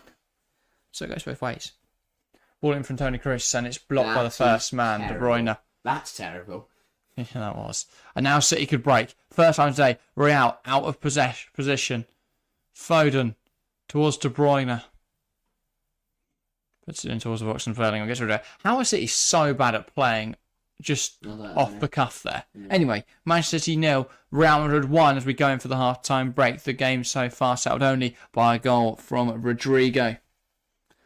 I feel that this game has been, I don't know, subpar, but it's. I think you could have foreseen this coming. You've got, two clashing styles. Real just hoping to soak up that City pressure, and City keep going forwards, but they don't have the tools at the moment to pick the lock of Real Madrid's defence. Yeah, it was a frustrating half, I think, for Man City. Real are playing this to a T. They, got their early goal, and now they can kind of sit back, hold on, and see this game through, take the win, and end up in the Champions League semi-finals. Yeah, the mental thing for me is I'd be looking at the moment, if I was Pep, at Jeremy Doku, and thinking, when do I get him in today? Yeah. Because he will take players on, and even if it doesn't go anywhere, you know, there's a chance he wins a penalty, there's a chance he gets the ball across the box, there's a chance he gets a shot on goal. He'll make something happen. Yeah. You'd like to think that there's just nothing at the moment Also, for City. They could keep playing a U-shaped pass around the box, occasionally looping one in for it to go out for a corner, and then they put a corner on the goalkeeper and push it wide for another corner, and they have another corner where they get counter-attacked. Like, they can keep up that routine all night, but they're not going to score from it. They might get one eventually, but there's no assurance that they'll score from that. And I mean, I think you're right with Doku. Carvajal on a yellow, get Doku running at him, that has got red card written all over it. Yeah, the only thing is, do you take Grealish off? That's a good point. Because he does offer you such stability in possession that Doku doesn't. But so I don't think he'll do it yet. That's something to think about for Pep. Carvajal's an experienced player. You might not make the same mistake we expect maybe other fullbacks to make. I think if Ancelotti had any fear that he might make that error, he'd bring him off. But Carvajal's a very there's more chance that Lucas Vazquez makes that error despite the fact he's not even on the pitch. He was all sent off. Yeah. But yeah. Anyway, do you want to give your thoughts, and I will go take a quick break, and then I'll get back and we'll discuss the first stuff. But yeah, I think say as long as she brings it. Yeah, I think that will be when a side plays Man City, it is not the game you'd expect it to be. It's not your typical two big sides playing against each other, play their different games, and it's a really exciting end-to-end even game. Even when it's Man City, even when it's the big sides against Man City, they still play the same way that a Luton Town might set up. Yes, it's slightly different. Real aren't as deep or as defensive. They have Ross Barkley. Yeah, and they don't have Ross Barkley, so maybe they're worse. But, overall, I think, Madrid are playing it to a T. They're sitting back, they're absorbing the pressure that Man City are putting onto them. They're happy to let City come at them and use their experience and their fight to stop goals going in. And then when they get their chances, bang, they score their goal. And that's what they did. And that will happen again if City do not score. It is as simple as that for me. If City cannot break down Real Madrid defensively, if City cannot find a goal in this game, Real Madrid will get other chances to score. And if they take those, then suddenly City will be out of this game. And that is a big concern for the home side. They need to realise and they need to think about. Because they don't address... I don't know. I don't see a way that City break down this Real Madrid. Real Madrid backline. I really don't. I really don't. And Zniak says you can't counter if you can't get out your own half. I get that. But all it takes is them to do it once. They did it once in the first half and they scored a goal. And that's because they've got the quality, on the pitch, and they've got, some of the best players in the world. All they need is one opportunity. One opportunity and they win the game. And it's as simple as that at the moment. Reminds me of what Real did to Liverpool in the 21-22 final. Yeah, again, let Liverpool have chances. Liverpool missed a lot of chances, and then Benzema, and co went and scored, and that was the win. And that's all it took. And that is all it takes, Real, and that is one thing you always have to give Real Madrid credit to, is they know exactly how to win these type of games. Carlo Ancelotti is so good at realising who his opposition are and how he needs to beat them. And it is incredible to see a manager and a team that are so good. The way they can adapt to each and every opponent on any occasion is incredible. And that is why they have won so many Champions League titles. Because whether it's a Liverpool in the final, whether it's City in the semis, City in the quarters, whether it's Atletico Madrid, Barcelona, PSG, Real Madrid find a way to beat them. And to be honest, at the moment I don't see that stopping as they bring in Endrick, as they bring in Mbappe, as they bring in more players, better players. This side could continue to do what they do best. And for the rest of the league, the rest of the Europe, that could be a bit of a concern. And as Nick Nack says, about winning, no matter how you do it. And think about playing on the break, your opportunities tend to be more clear cut. Yeah, exactly that. Because realistically, your only chances are going to come when the opposition are at a position and, they haven't got the right players in the right areas. And you could really take advantage of that. I mean, look at the goal they scored. The balls of Bellingham split the two centre-halves and then got it out wide, dragged everyone across, and then Kyle Walker fell on his arse. And, you could argue that was a bit fortunate. And it was a really poor goal to concede from City, but to be honest, I don't see much changing in this game as it is. I'm happy to be proven wrong, but for me, I think this is one conclusion, and that is a Real Madrid win. Yeah, probably so. I'm not sure. I hope that Real do see it out. I think City are going to get a goal eventually. It's just how many Real have scored in the meantime, really. But yeah, I think that City's dominance, unless Real change something, will, and as Nick Nack's been saying in chat, will eventually find a goal.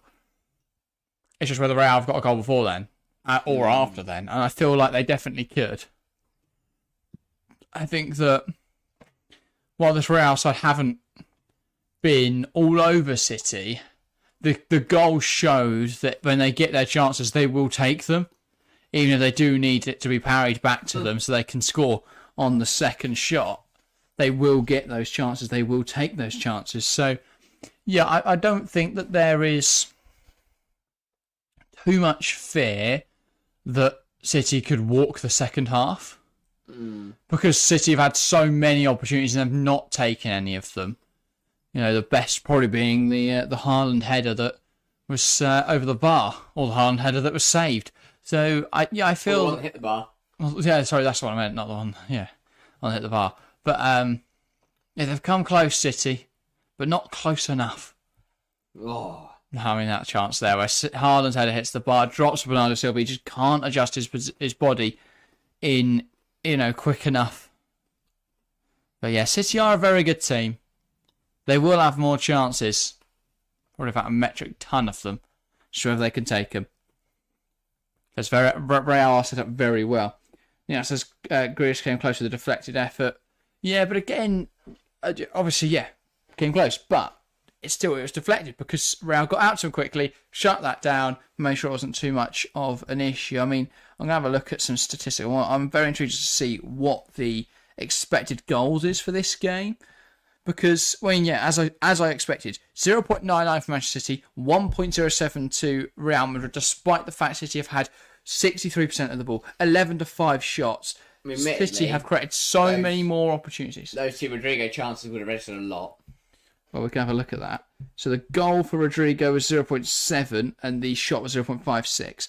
So yes, they both generated a lot of Real Madrid six, but that was it. They created one. Yeah, no, but they created one XG chance that is so much greater than I said that anything City created. That when you play like this on the counter, the chances you get are a lot more clear cut. Very good point. It's like Liverpool's. Yeah. I think Liverpool are bailed out a lot by Mohamed Salah this season. I don't think they've been particularly good. So I'm not awfully surprised to see them struggle lately, especially when you're up against tacticians like Gianpiero Gasperini and Oliver Glasner. But I think that it can be very effective if you've got so many players who are so clinical. And it doesn't really matter if you only get a couple of chances a game. It's just if they go in the back of the net. Yeah. So, and I wouldn't be surprised if City scored early in the second half. Real then may take the game a bit more to City rather than just sitting back and relaxing. Not relaxing, but you know what I mean. I'd be intrigued to see how City would react if Real get a second.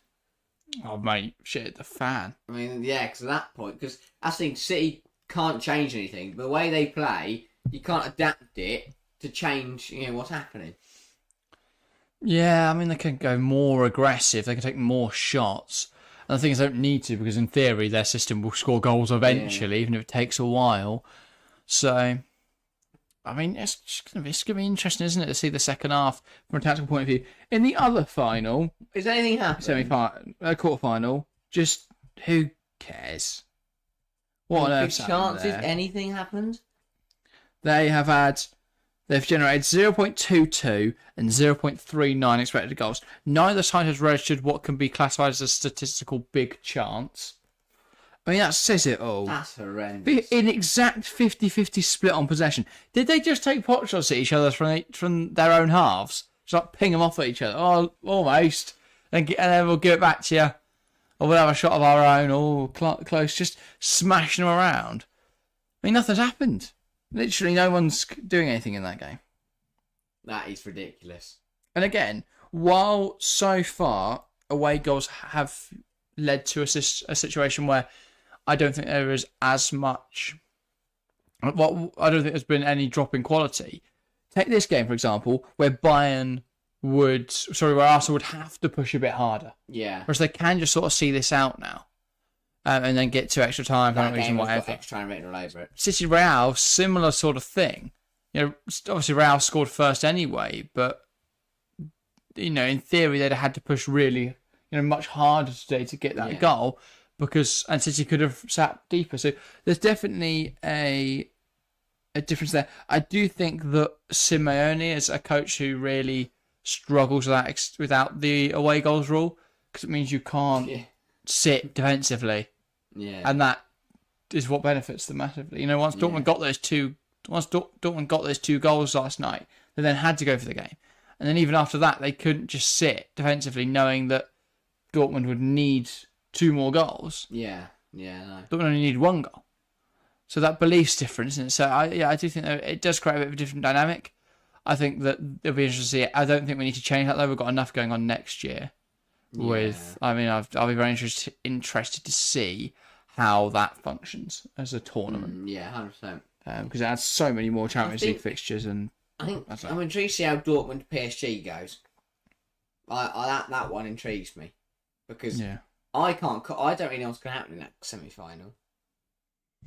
Yeah, it just feels a little bit weird, doesn't it? Dortmund PSG. Yeah. Who's got the home leg first? Do you know? No. Have a quick look.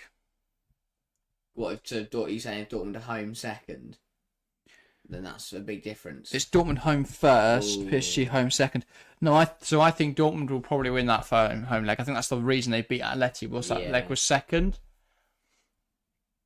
It's just how well they're doing that first leg. I would expect a 2-1 Dortmund home leg, 3-1 PSG second leg. Oh wow! So they win extra time. No, 3-1, 2-1.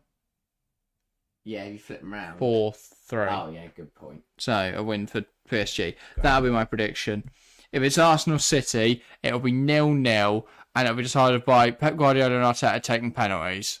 Yeah. That I would rather watch than the 2 games. The penalties would be therapy. 2 more games between City and Arsenal. At least there is a penalty shootout, so it's something a bit different from the Premier League. But yeah, I guess. God, I just don't care. I don't think it's going to happen though. I mean, here we go. Let's see what highlight they've got of.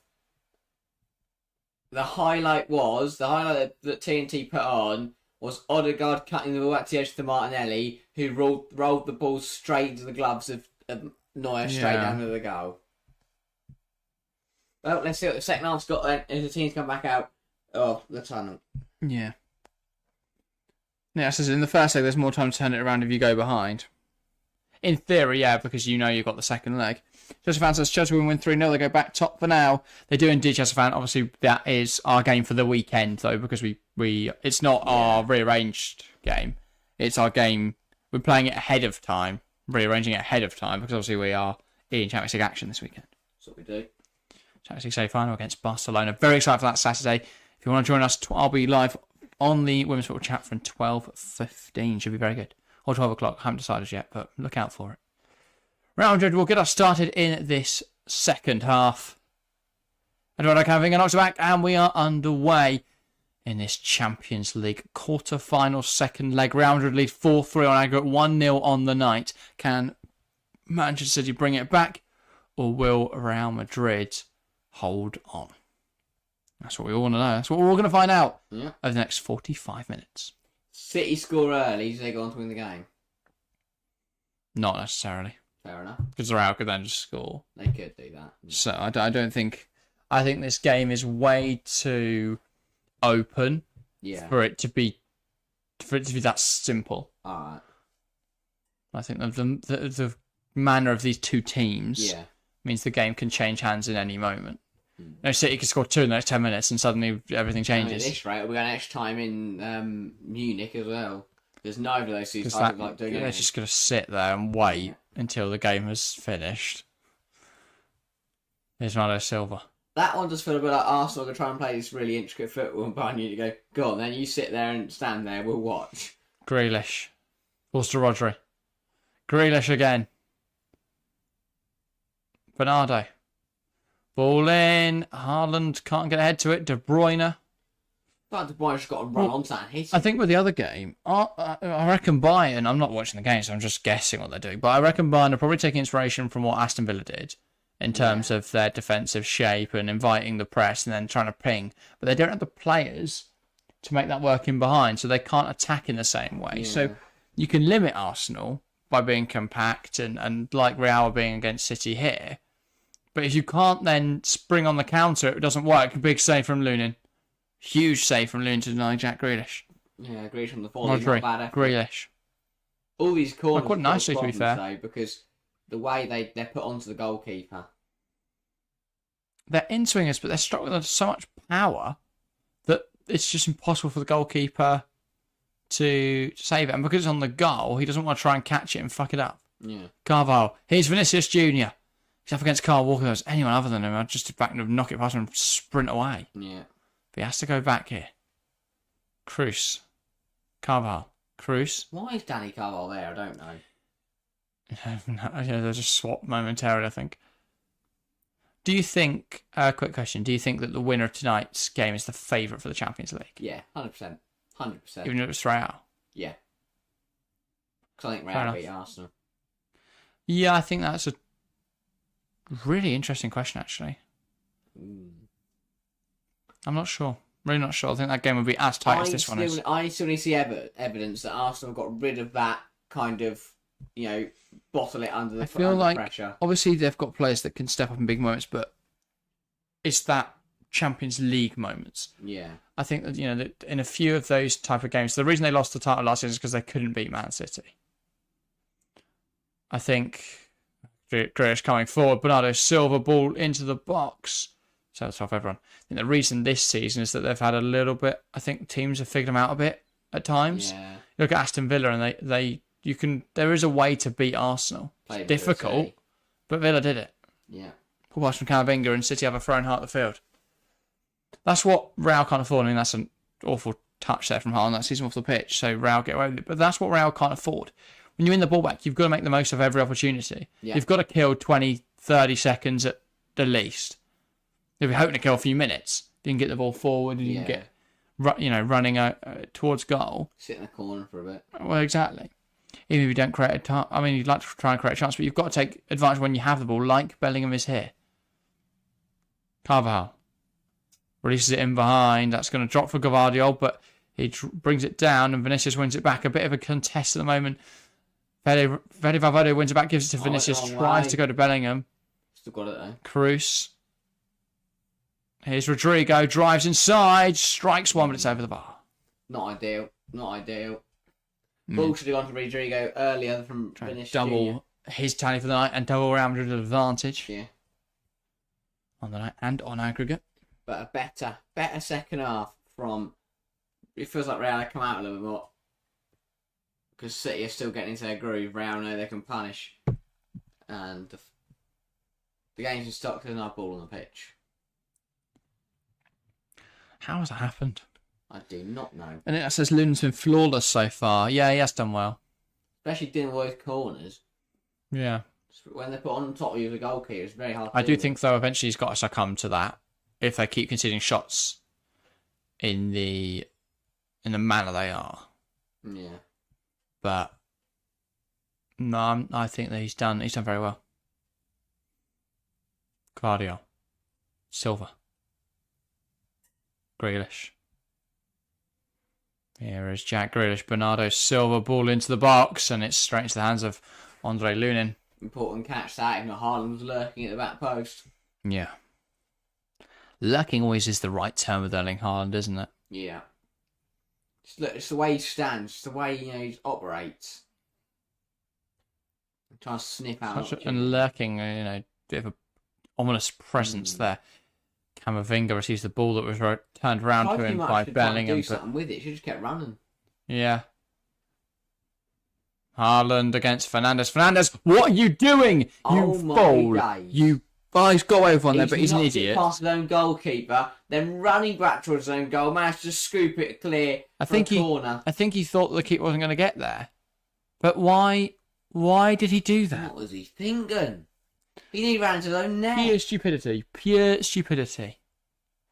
Because he was only the goalkeeper get the guy, he didn't just shield it. Wow, what a let off for Nacho. Crazy defending. I mean, he rounded the goalkeeper superbly. Nick Nat says Grealish seems to play the easy pass. Pep's very much coached the individuality out of him, hasn't he? Yeah. Just nullified any sort of expression, and he's become a robotic sort of. The way it's the same thing he sort of did with Henry at Barcelona. How because he loves control, he turns wingers from exciting and aggressive and unpredictable players into controlled, and that's God. What a let off ballooning. Yeah, he came to get it, didn't punch it clean enough. Foden then had a shot, and Foden's got he just kicks it into the ground. It doesn't really work out. Off it, and he gives Lunin time to get back up again.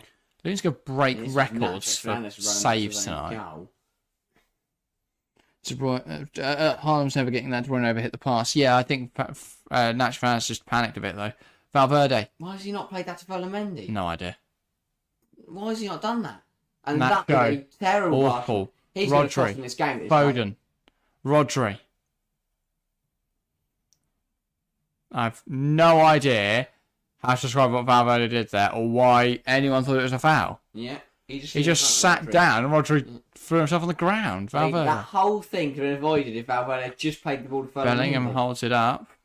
No foul in there, apparently. Rodrigo plays Vinicius in behind. Again, that's another issue. It's Vinicius against Walker. That's just never going to work. But any other fullback, Vinicius is in a very dangerous position there. That's why they're not as dangerous against Man City. Grealish wants to take on Carvajal. Slows it down, waiting for teammates to take up positions. De Bruyne. Gvardiol. De Bruyne. Now Grealish. Rodri. Akanji. Manuel Akanji thought he might look for goal there. Now it's with Jack Grealish. Grealish against Valverde. The ball will go in, but Valverde blocks it. Another corner. Christ. The amount of corners in this game is ridiculous. Got to be getting towards double digits soon. Well, for Manchester City, it is their 12th corner off the game. Okay, we are above double digits. Real, yet to have one. There we go then. See what I can do from this 12th corner. Now it's flicked on. Camavinga heads away. Ruben Dias tries to keep it alive, but it'll be Real that come away with the ball. Mendy hits the deck, and I think that will be pulled back because there was a head injury in there for Ferland Mendy. Got caught in the face, so he's up now though. He looked up, saw he's claiming that's an elbow in there. Was it? Let's have a look. Who am I looking at? Oh, it's the header away. And then here the ball, he's going to jump the ball. It is an elbow in the face, but it's not an elbow. There's no intention there. Yeah, all clean, all clean.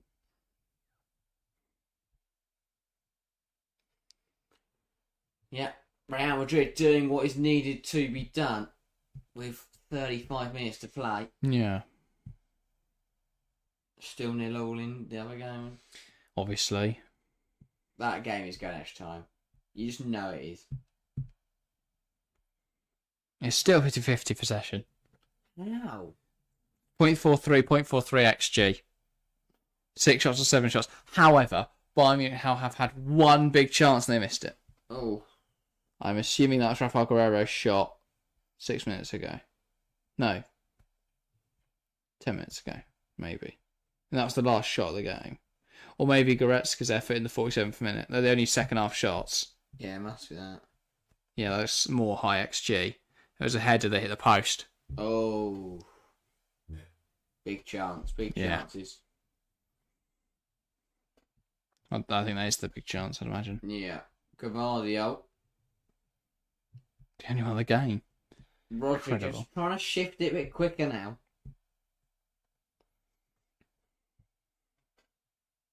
City know that soon they have to start getting a move on with this play. Interestingly as well, Real Madrid had 2 big chances in this game, both in the same shot. Oh, yeah. Grealish. De Bruyne. Just like, I think it's things like that block pass there from Carvajal just force City back 10 yards.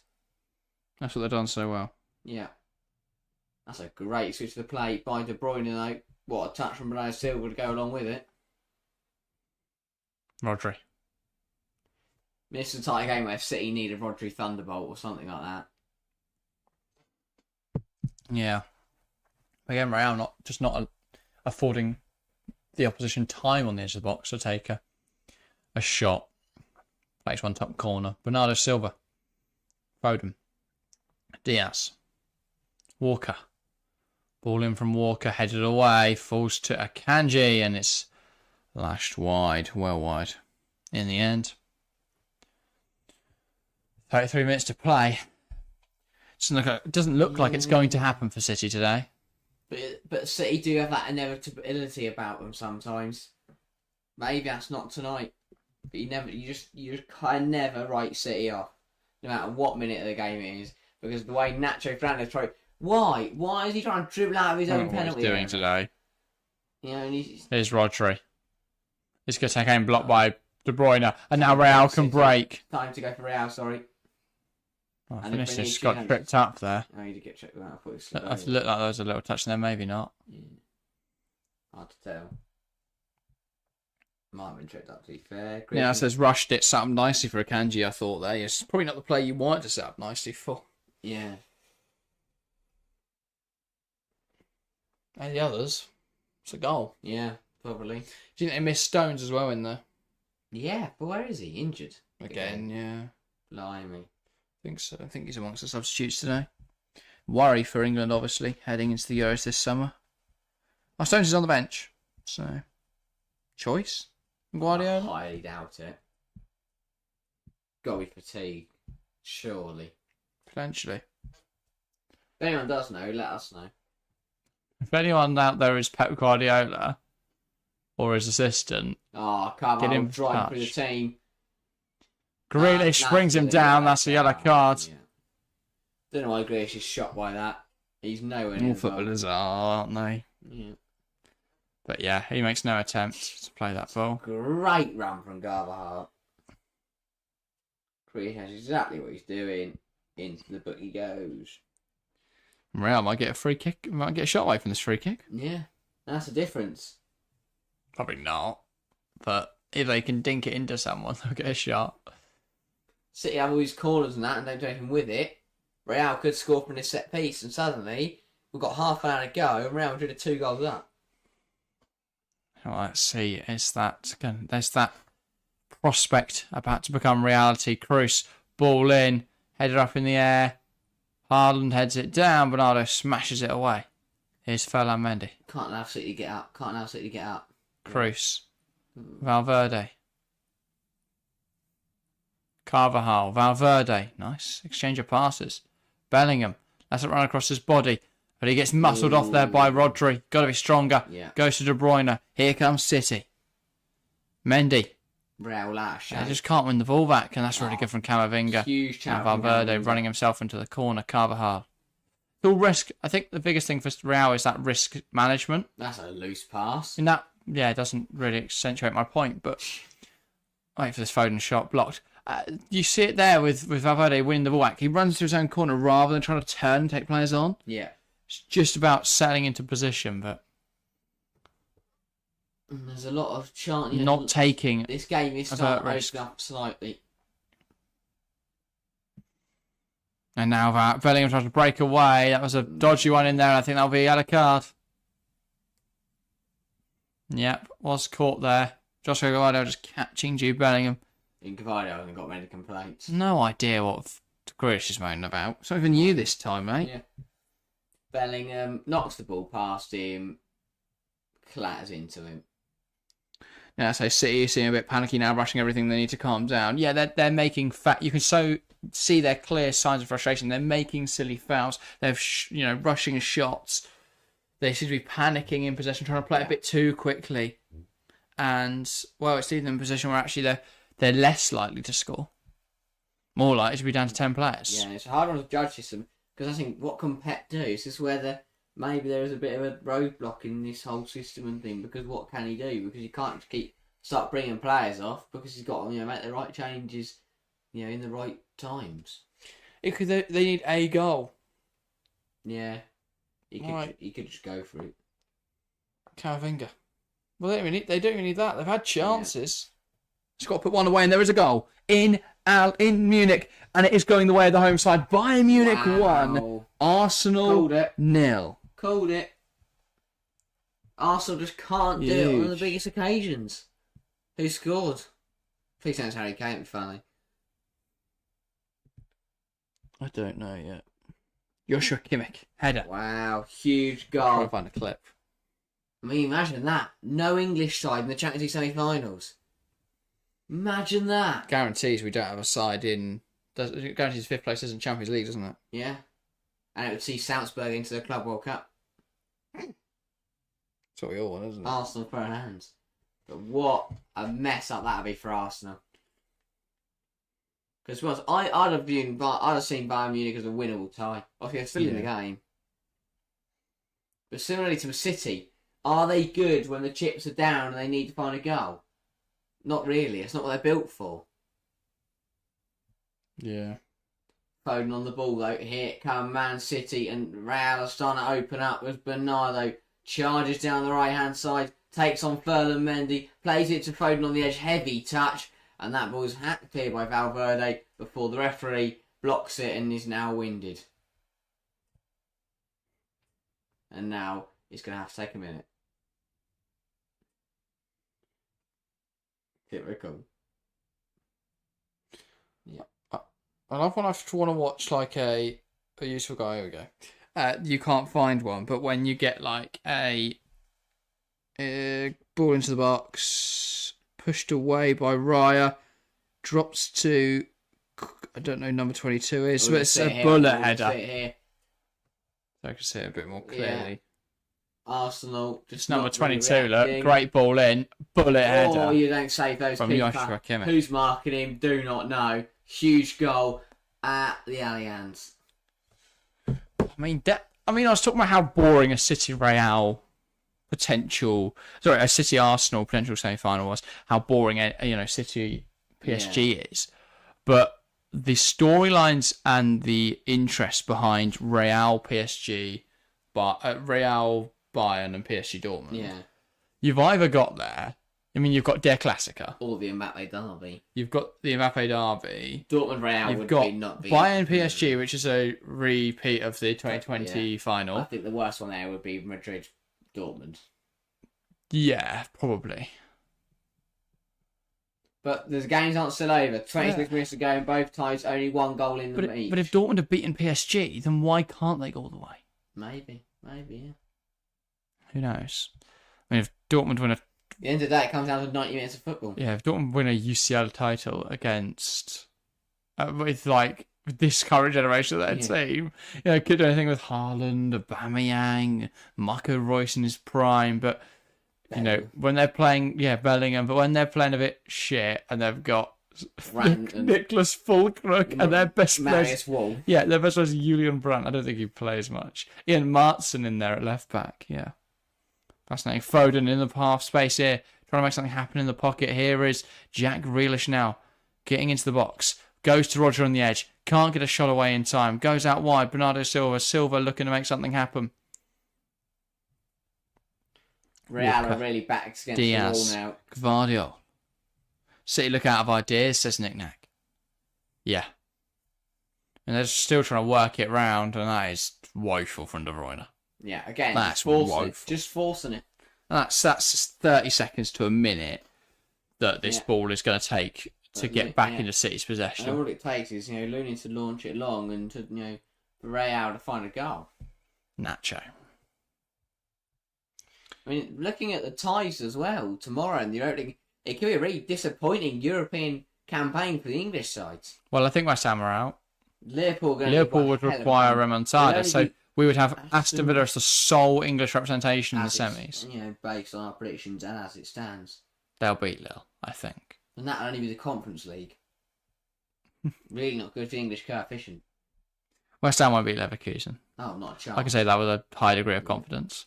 Oh, that's another slotty pass. I think Roy and Bernardo are never to link up. Now getting sloppy. 24 to play. Things are being overhit. Things are being rushed. 24 minutes is not a whole lot of time. Daniel Sato just warning that if Real do not get a move on, he's going to start to get his yellow card out. As Nick Nack says, their best spell, was at the end of the first half. Doesn't seem to have picked up where they left off. No, City look, as you say, out of ideas. They look frustrated. Look a bit tired. They do just look a bit fatigued.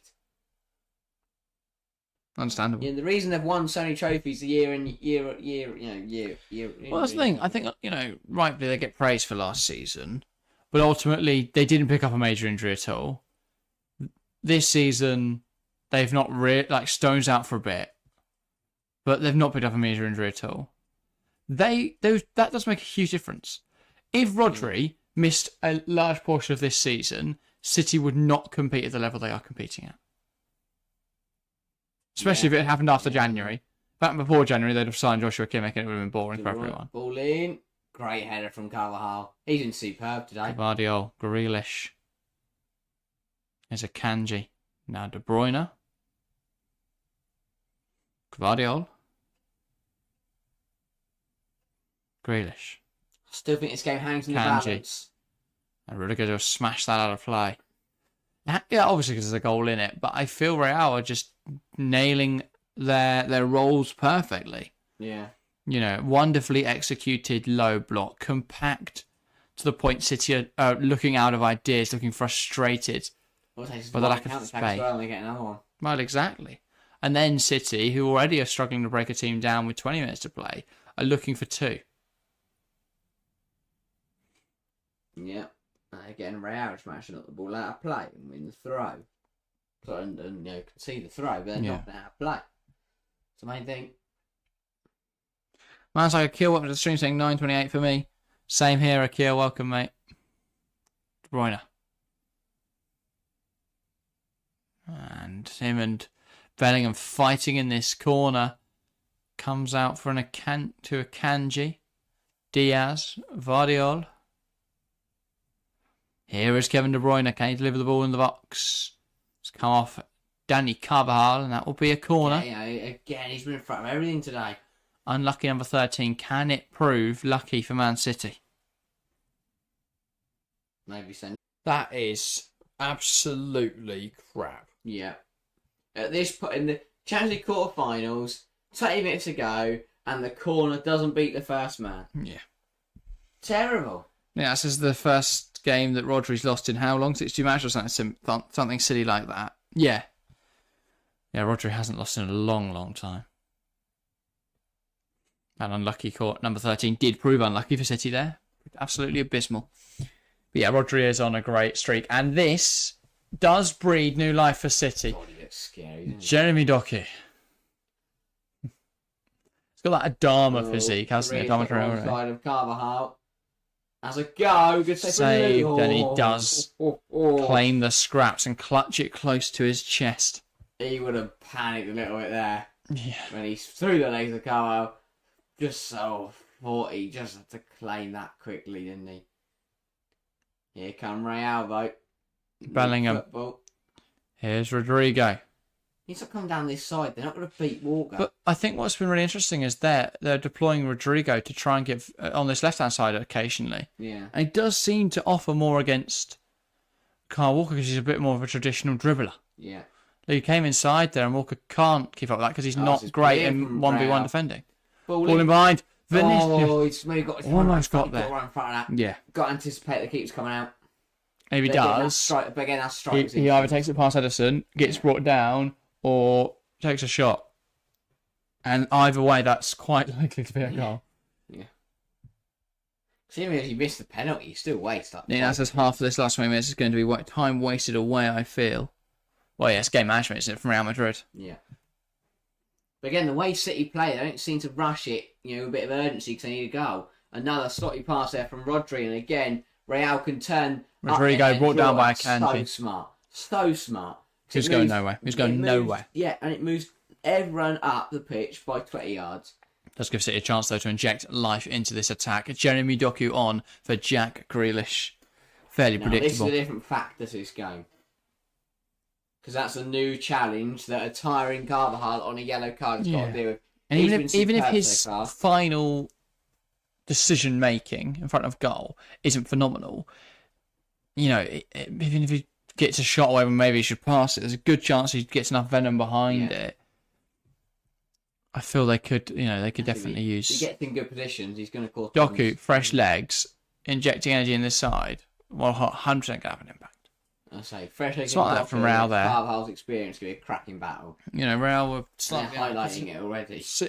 Real was slightly out of position there, and so what they try to do is just kick it in the corner. And now 20 seconds later, as City come forwards again, but it's 20 seconds they've cleared there. Ball already with Doku. The ball's in play, so it's not running at Carvajal, but Carvajal knows exactly what to do. Yeah. Such smart defending. Valverde does the same here, and they've got Vinicius up there to chase it. Walker doesn't deal with it. Vinicius will hold this ball up now, waiting for some support. For 10-15 seconds. Exactly. Yeah. And he's just waiting under not a lot of pressure for Mendy now. He's going to need a pass though, because he's running back towards now. There you go. Nacho Fernandez. I think Real can, because they can play football. They are Real Madrid. Rudiger. Carvajal. No idea why he's taking on Doku there. Trying to put it through Doku's legs, that's risky business, and he loses the ball. Here's Foden. Ball goes into the box. That's nowhere near anyone. It's going to fall for Rodrigo. No idea what he was doing.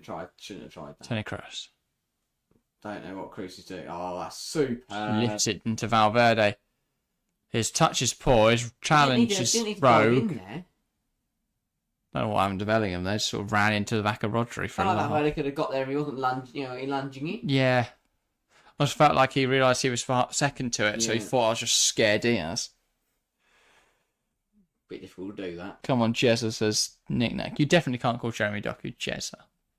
Rodri's fancy to go there. Jezza works with someone like Jeremy Clarkson. But Jezza does not work for Jeremy Doku.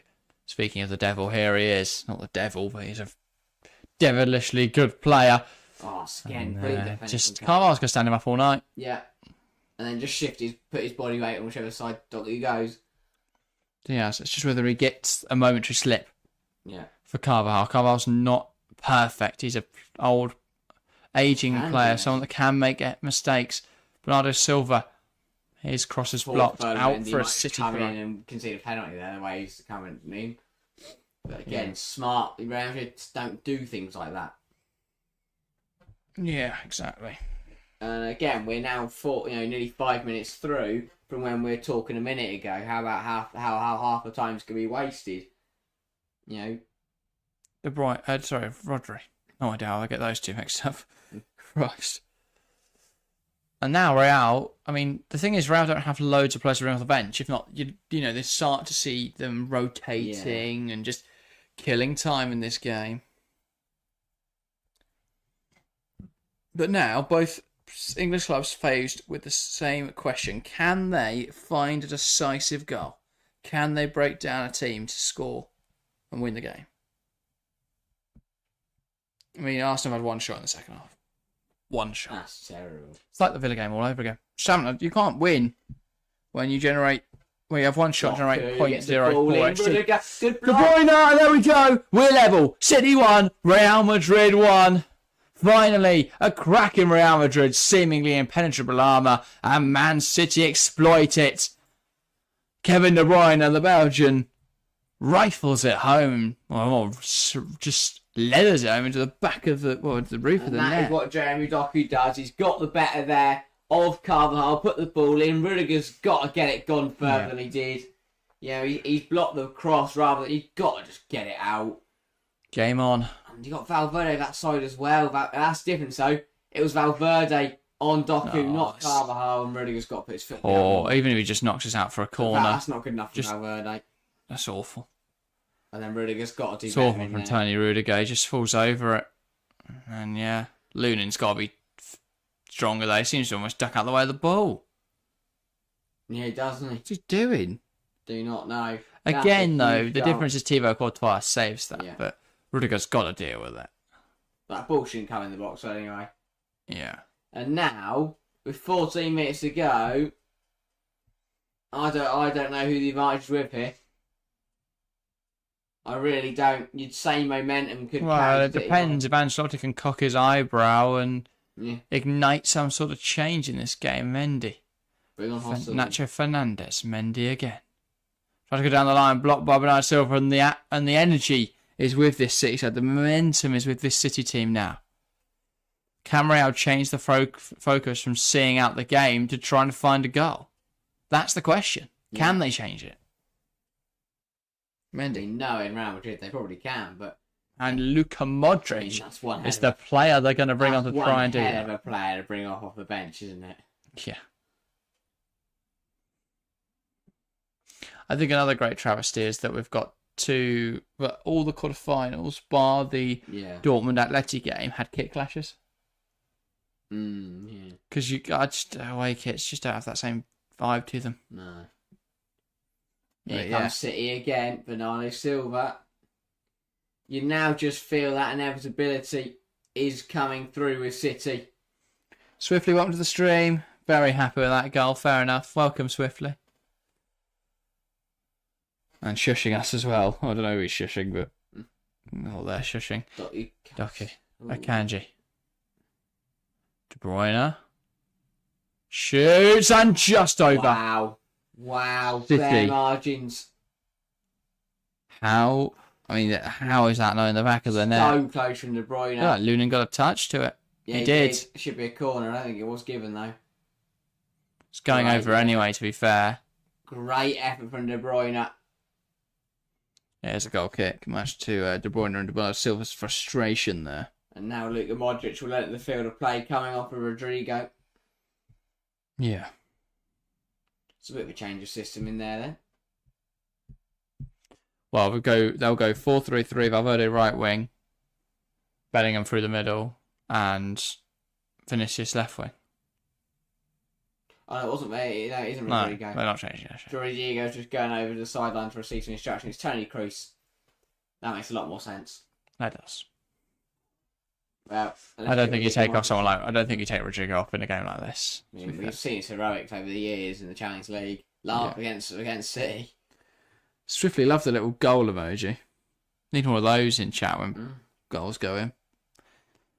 Yeah, welcome Swiftly. 10 minutes to play in this Champions League tie. I was going to say, well and truly cocked there. He needs this. Well, they need a goal. Yeah. Lunin goes long to the right-hand side. Doku brings it down. He's changed the game, Jeremy Doku. Said it at half-time. He changed the game because he's not predictable. Yeah. It took 4 players to stop him and he won a free kick in the end. Yeah.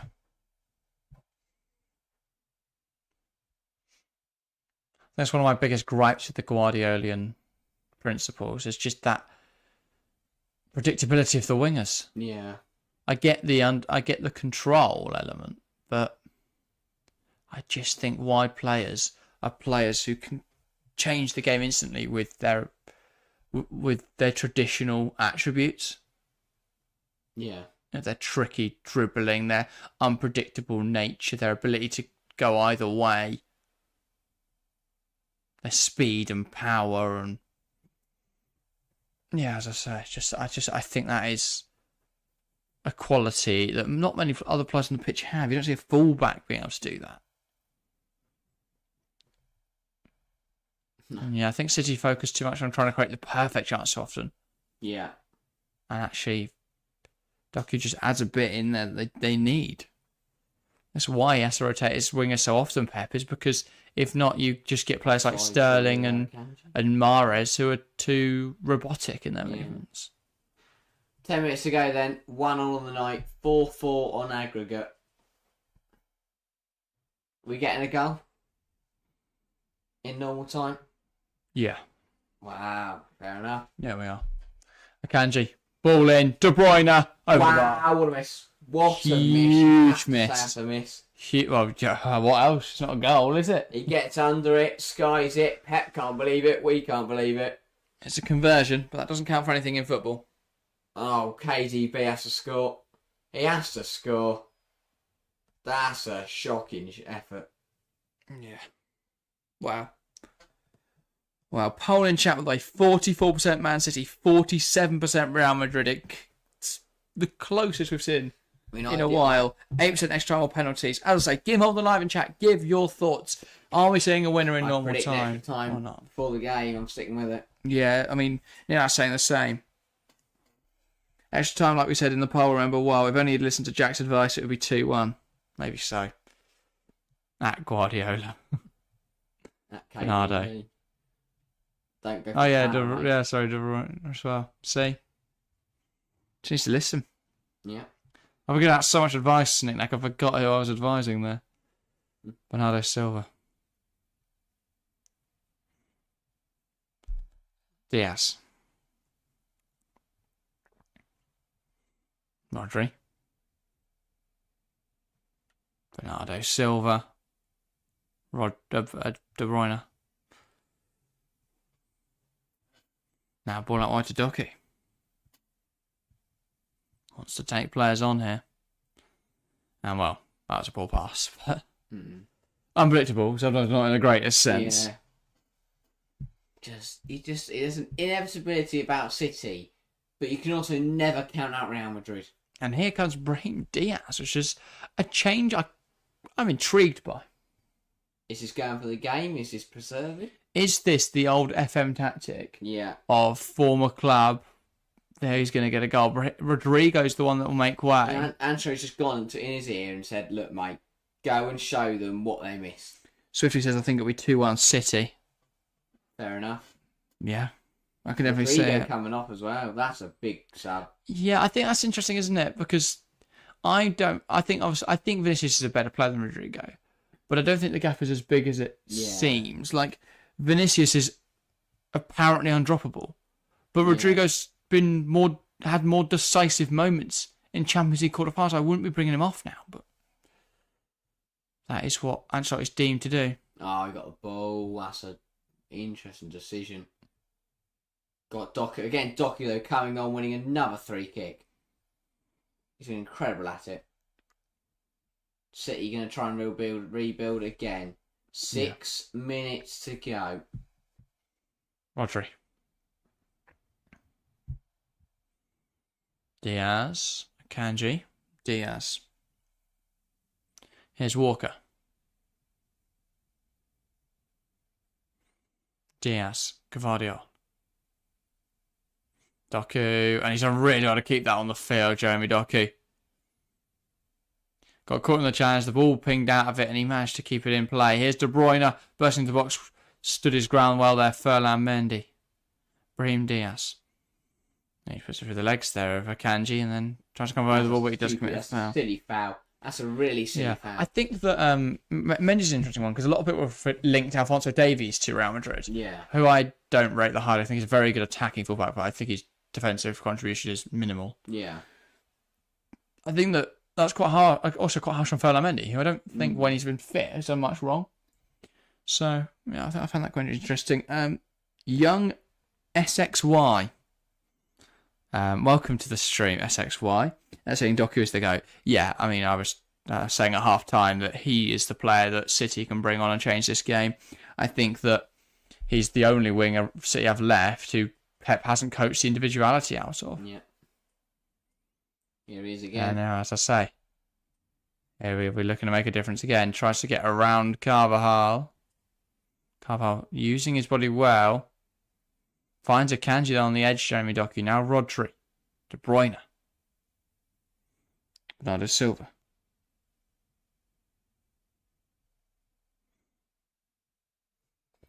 Tries to play it across to Cavadio. He's going to find his way to Doku. Rodri. Now Foden. Gvardiol. Doku again. Rodri. There's still nothing in that Arsenal game. They are now starting to pepper shots. No, they're not. I looked at the all game. I thought I was looking at the second half graph. They've not had enough shots. They're not doing enough in that game, Arsenal. Here's Doku again. Foden has a go. Blocked. It's been all City. Since the goal, it's been all City. And that is 74% possession in the second half today for Manchester City. Real have barely touched the ball. They've had one shot to City's 10. City one big chance, and it was in the back of the net. Second half, not been good enough for Real Madrid. Yeah, they've tried to hold on to it, and ultimately, City finally found a chance that went in. I mean, I don't think the tactics not worked. I think it has to a certain extent. It's just one momentary lapse, really. Why is out now for a Carl corner? That way? Well, I think it's safer, isn't it? Yeah. Then it dropping to the edge to whoever. If he couldn't see, City corner it's now. going to drop to. 3 minutes. Clock is ticking down. We are getting closer to another half an hour of football. Yeah, we are.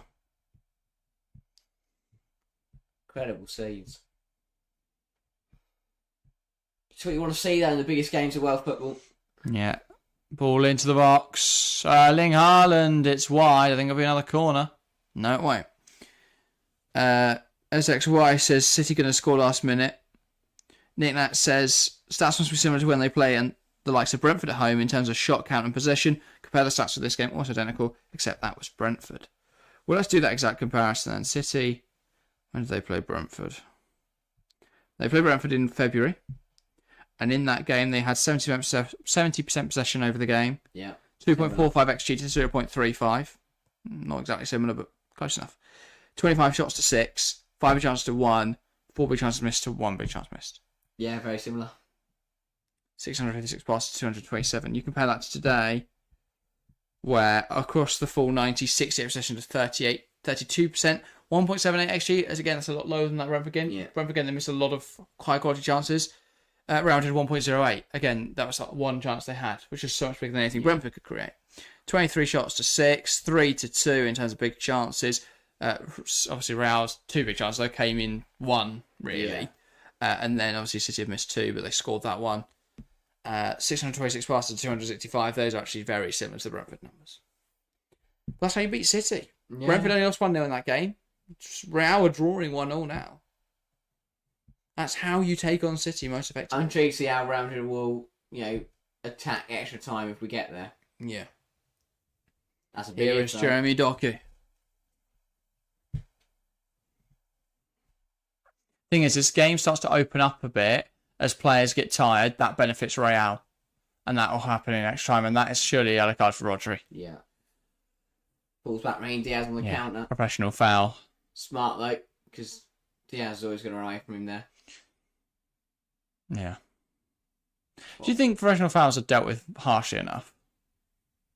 Well, what all can you do there? Sin bin? Well, that's what I'm saying. I know a lot of people have clowned the sin bin idea, but stuff like that Problem is the only situation there. I think that it's the other problem is it's a very grey area of what's professional foul, what isn't. I think when a player's running away and the other one just pulls them back, Yeah, that's quite an obvious one. But the whole rule book's a bit grey area, isn't it? Oh yeah, of course it is. It's ambiguous and interpretative. Well, how many minutes of extra time are we going to get? To try I'll and go find a winner? 7. 4. 4, barely any. Well, really overshot it. They're planning for extra time, aren't they? Yeah. So actually, UEFA like people watching for longer. They know that if they add on less minutes, there's less chance that a team finds a goal. And then they get them half an hour. No, exactly. If one of the teams needed a goal, there'd be 28 minutes had it on. Here's Vinicius. He is offside. No, He isn't. Has won a corner. No, he's offside. Now he's offside. Yeah. Lionel obviously delaying as he usually has to. Like I say, I don't really get why. Every time that happens, the players, throw their hands up at the lino. What do you want the line to do? The directive is not to put their flag up. Oh, and Doku there charging forward. I think he caught Carvalho in the face. Yeah.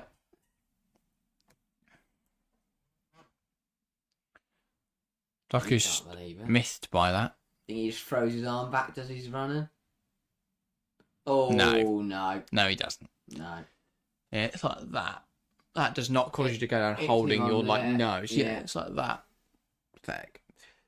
Smart, that is. Nick says the officials must get extra pay for doing the extra time. Yeah, maybe that's why they're just adding no time on. Get it in there quickly as possible.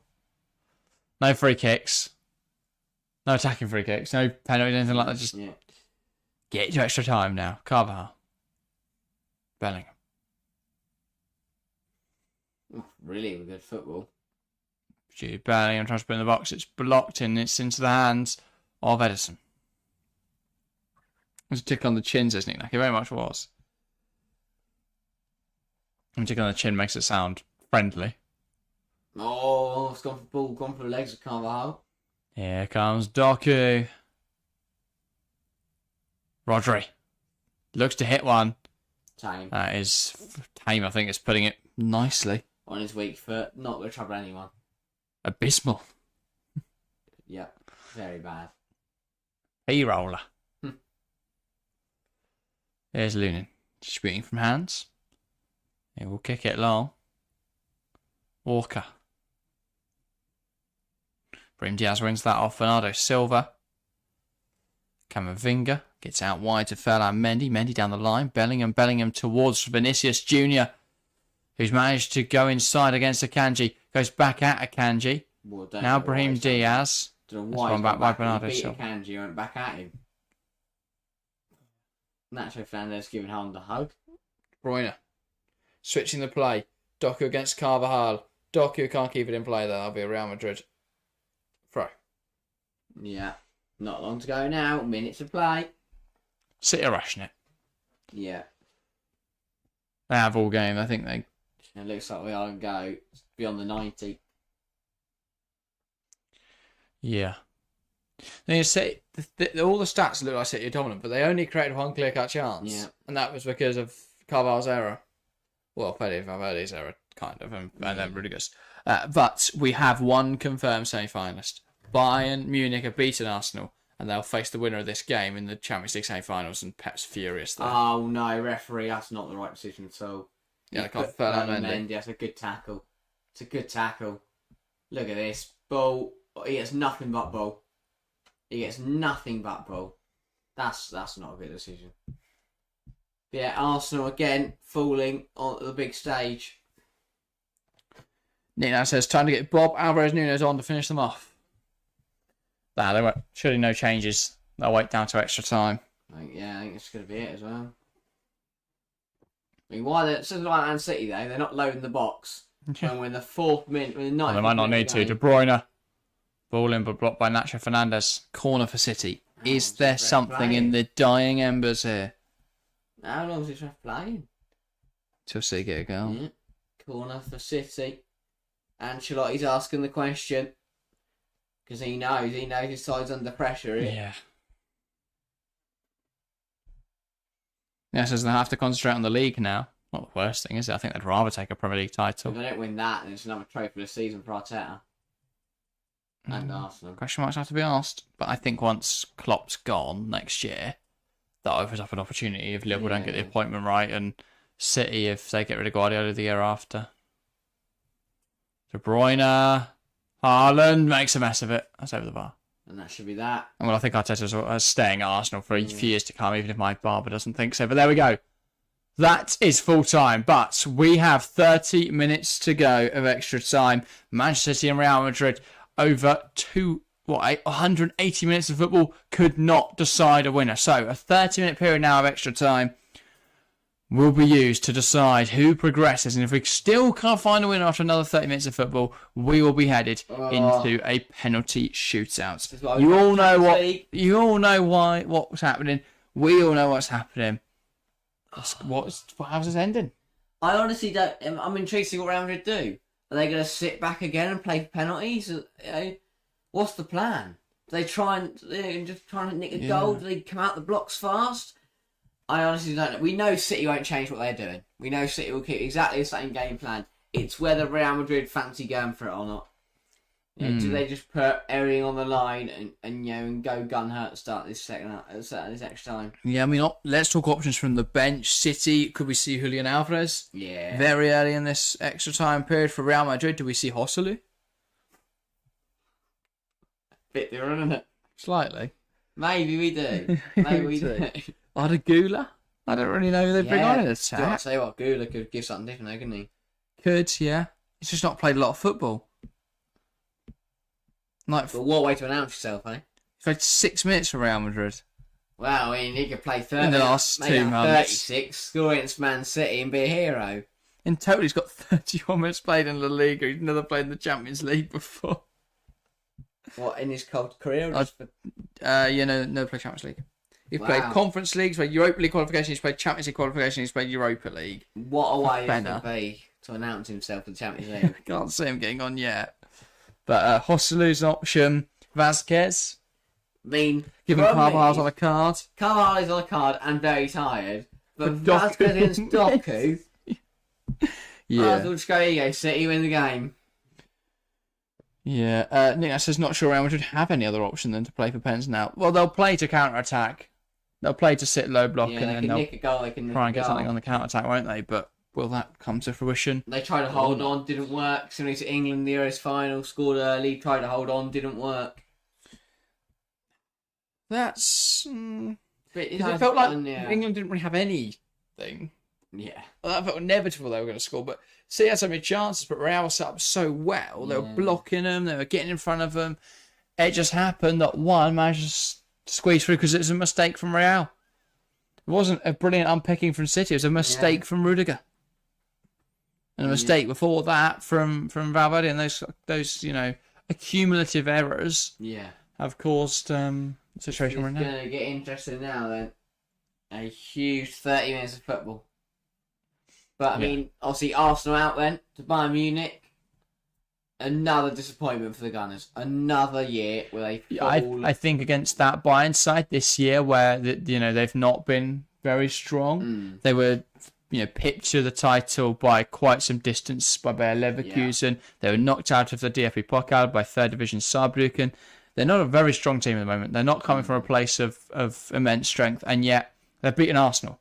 And I think that shows that despite Arsenal's quality, the fact they've still not won a trophy in the last 2 seasons, I think the fact that they aren't able to compete with even an out of form Bayern shows a lot about where they are right now as a team. Because a lot of people praise him very highly, Mikel Arteta, but over 2 legs they couldn't get it done against Bayern Munich, who are very much in a down patch of form. And Julian Alvarez is on for Manchester City. But on Arteta, I think I get the first couple of years why he didn't win anything, why he struggled. That team was terrible. But I think now the side he's got to start winning trophies. Has to. Yeah, Swiftly says we need this win. Nino says nobody really thought Arsenal would win the UCL, let's be honest. I don't know, I think a lot of people did. The fact they haven't any cup competitions, now they're relying on winning the Premier League, not they go trophy. I think Arsenal set up really well for league campaigns because they're defensively incredible, but they don't have that penetration in attack. That means they win knockout games. City will get us underway for this for the start of extra time here, the first 15-minute period. We feel Foden to get us started once the referee is happy. Good to see Ryan Sheen, by the way, with a classic high full stop. Phil Foden. Perfect timing. Could get us underway anytime today. Come on, referee. What are we waiting for? He's looking over his fourth. And he's back and run away in this first half of extra time. Rodri. Akanji, and they're going to... City will look to build from where they've been playing from this whole time. But yeah, good to see you, Ryan, as I say. Hope you're doing well. I'm doing splendidly. What a game of football we've been tracking so far. Real score, that's where it gets interesting. Yeah. If City score, I think they've won. There's somebody just on the deck. But Haaland off. That's a big call, isn't it? That is a huge decision. But has he done much tonight? No. Not really. It shows a lot, doesn't it? Well, there's Jude Bellingham here. Oh. No idea what Diaz and him are doing, but... Don't know if Diaz knows he's there. It looks like it. Yeah. I mean, he does the whole protest innocent, but surely the ref, surely VAR, and look at this. That's stupid from Diaz. I don't know what he's doing. Idiotic behaviour. But not sure there's too much in it, but it's just a bit weird. Well, he has just barged him off the ball. Yeah, it's just a bit like, why has he done that? Well, try and injure Jude Bellingham. Yeah. What a good reason. Yeah, that's fair. But yeah. Alvarez, big boots to fill. Haaland off the field. I mean, yeah, as I was saying before, we were really interrupted by Diaz attacking someone. Do you think that shows us a lot? That they need a goal in the dying embers of this game and Erling Haaland is hooked? Yeah, I mean, it's not been quite the... I mean, obviously, Haaland's first season was the dream season, wasn't it? You know, came in, smashed every record, took the piss of the league, you know, just disgraced the establishment. But this season is something that quite same fever dream, that same goal-scoring record. Yeah. Roy Jennings is smiling inside, loving it.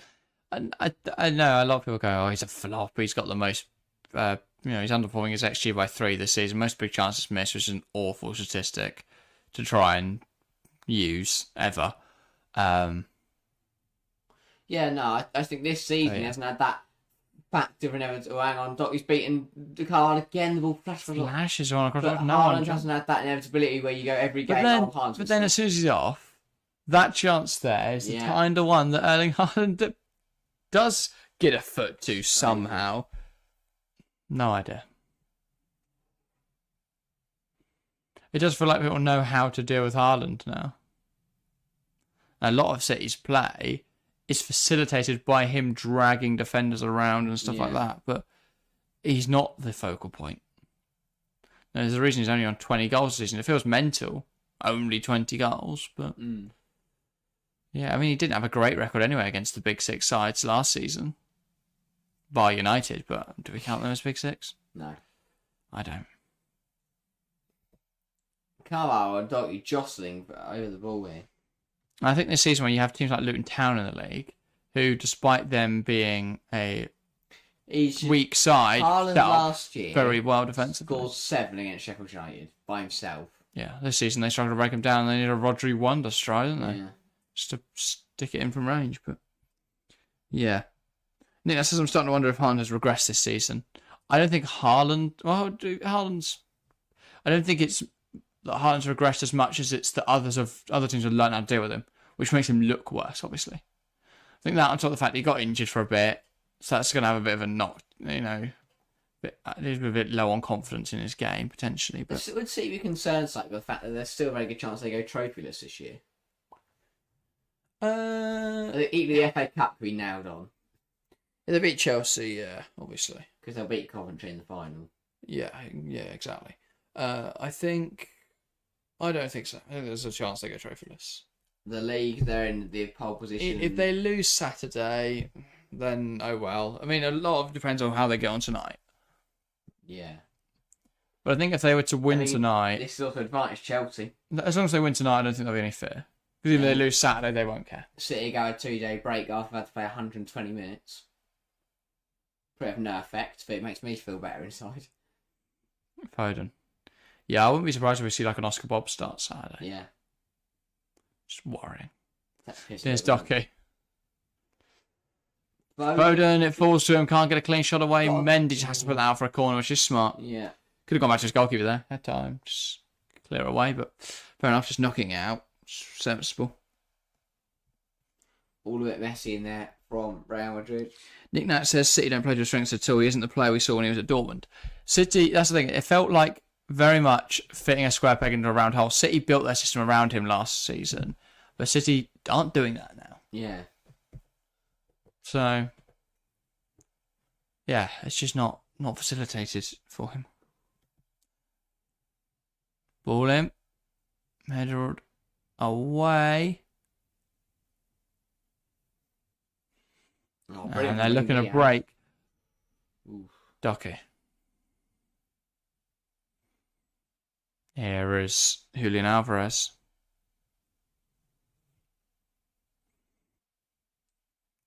Gvardiol. Now it's with Julian Alvarez. The thing with Haaland as well is that he's not elite enough in build-up or in link-up play. So you can't drop in like a Kane does. Yeah.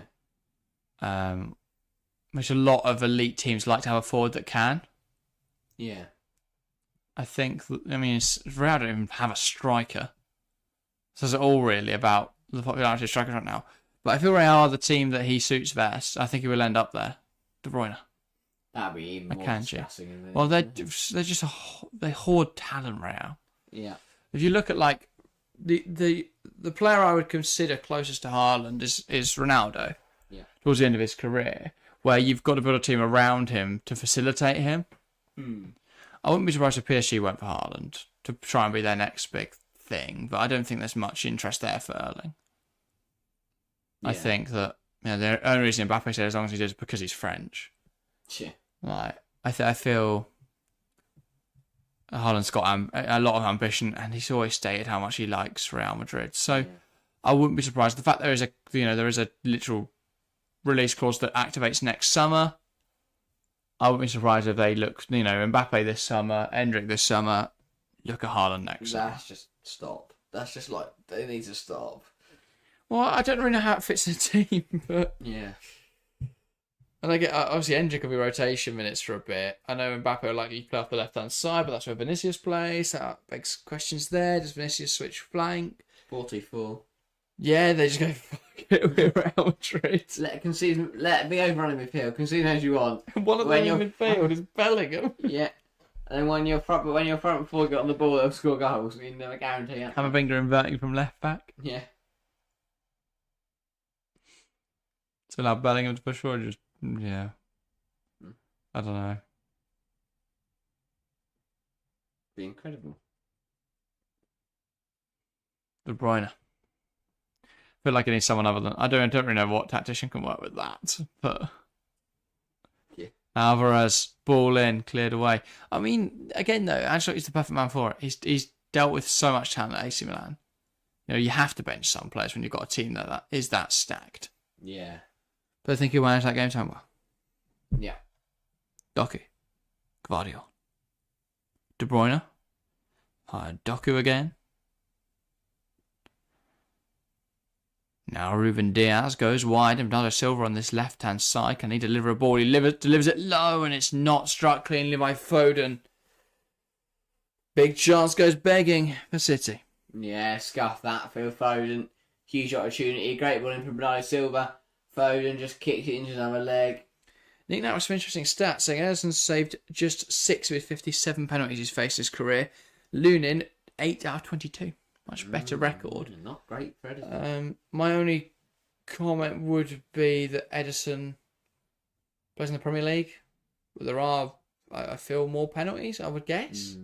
And penalties are very different to a penalty shootout. And also, penalties do go in quite a lot in the Premier League. I mean, at the moment, there's I know obviously XG models previously have stated it's a 0.71 XG chance, isn't it, a penalty? But this season there's been a lot closer to 0.85, which is ridiculous.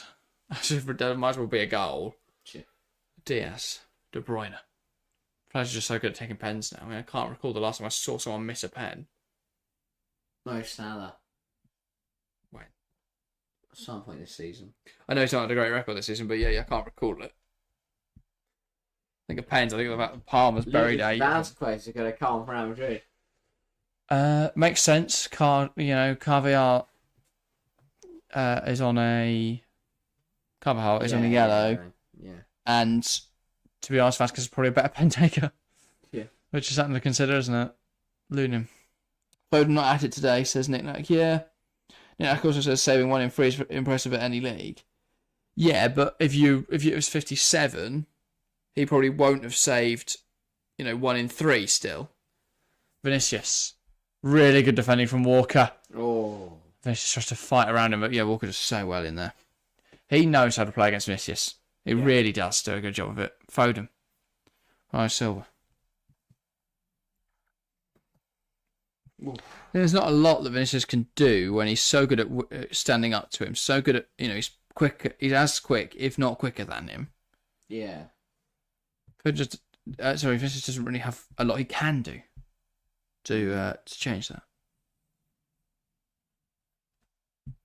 Doherty running it. Carvajal cuts inside. Block by Rudiger. Blocked really well there by Antonio Rudiger.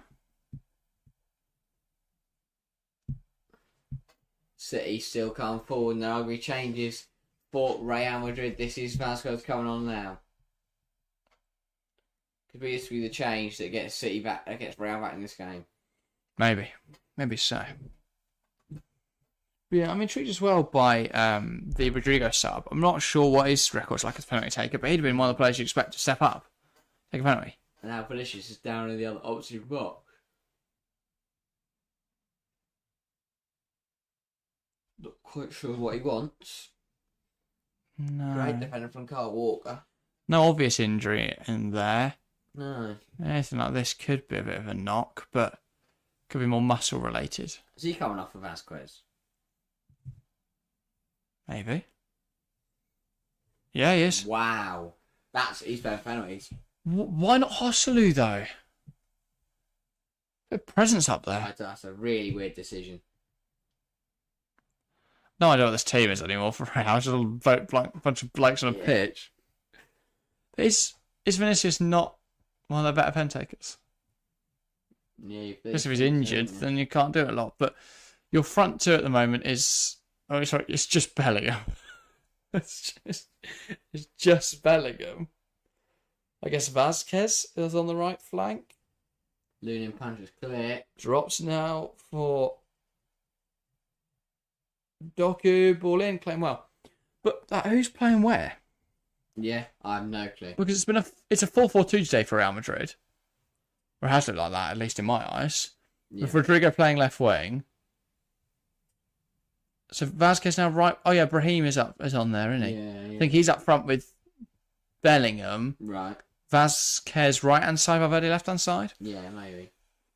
Fascinating stuff. Crazy stuff is what it is. I guess maybe Vinicius and Rodrigo aren't favoured for pens. Would be my only guess. Yeah. And actually, by throwing on some fresh legs, they execute their counter attack a bit better. Yeah. While the quality isn't there, they've got players that can run. Like Vinicius isn't outpacing anyone right now, but Brahim Diaz and Lucas Vasquez might just, and that is lovely link up between the two. And then Vasquez's touch lets him down a bit. Plays it to Camavinga. He has got players attacking around him. Mendy back to Modric. Bellingham. Tell Bellingham's flagging as well a bit now. Yeah. Ball played out wide. Brahim Diaz. Now Nacho Fernandez. Welcome back to the stream, by the way, Harry. Modric. Here is Tony Rudiger. Luka Modric. Modric goes into Brahim Diaz. Doku. Trying to take on Dani Carvajal now. Plays inside. Rodri touches to De Bruyne. De Bruyne goes wide into Bernardo Silva. De Bruyne.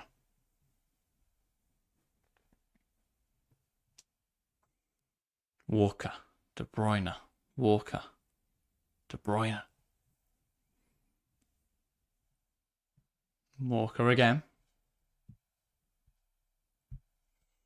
City don't like to do City are just waiting until the half-time extra time, aren't they? There's nothing happened now. It's Bernardo Silva running into the corner. And that is out for a goal kick or a corner. It's a goal kick. I think that should have been a corner, but ultimately it doesn't really matter. Yeah. 2 minutes extra time. Why? I don't know.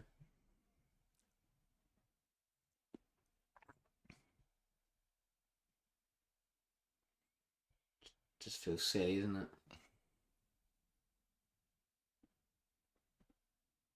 And Lunin's going to take all of it up by sounds it was a goal kick.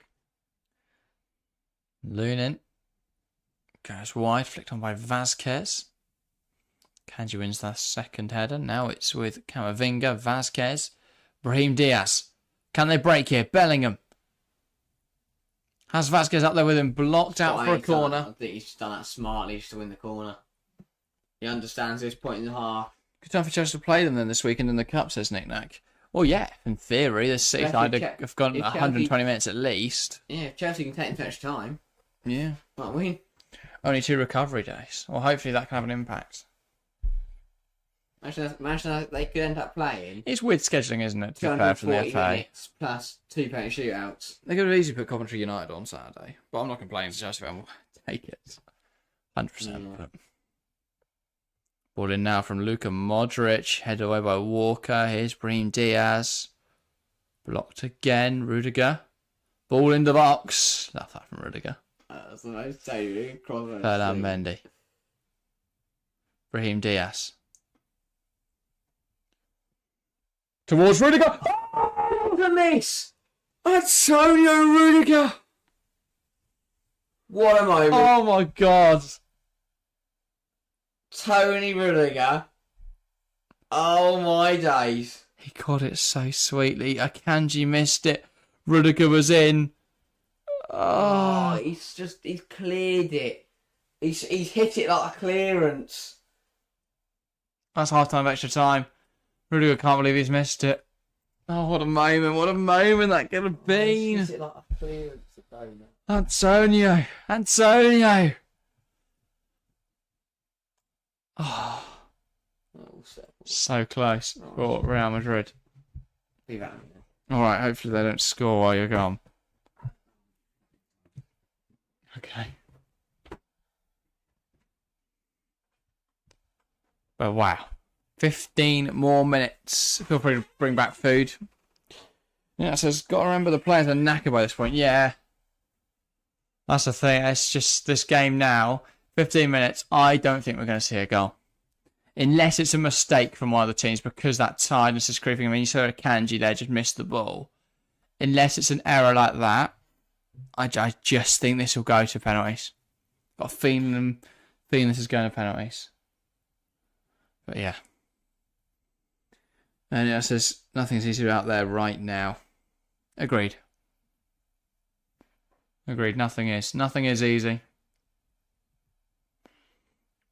And yeah, both managers drilling instructions into their sets of players, drilling encouragement and positive messages. And we are about to get back out there. I mean, I love the new. I don't remember seeing this back in the day. It feels like quite a new phenomenon. Everyone during these half-time, extra time talks seem to be like getting rub downs and stuff, keeping their muscles going. Didn't see that back in the day. But yeah, should be an interesting end to this half. Oh, what a chocolate dinosaur. Not long to go. Now down to the subs to make something happen, says Nick Nack. Yeah, they're the players with the freshest legs. It does feel, though, that both sides just, I don't know, they're too tired. They want pens. So we may be going to pens. Very exciting times. Anyway, Real Madrid will get us underway for this second half of extra time. 15 minutes to decide who will be the Champions League final. Very exciting times. Bruno knocks it back, and we're underway in this half. Camavinga. Nacho Fernandez. Back to his goalkeeper now, Lunin Fernandez. Bringing that ball forwards, goes to Camavinga. Right forward, came off De Bruyne and back off Camavinga. A shape change? No. Personnel change in areas for Madrid, I think. Yeah. I honestly thought Tony Rudiger was going to score that. Trying to work out what on earth they're doing. It looks like Camavinga's playing left back. No, Ferdinand. No, Ferdinand's still there. I think they might have got a bit messy off the start. But I honestly thought Tony was going to lace that top corner. 15 minutes to go then.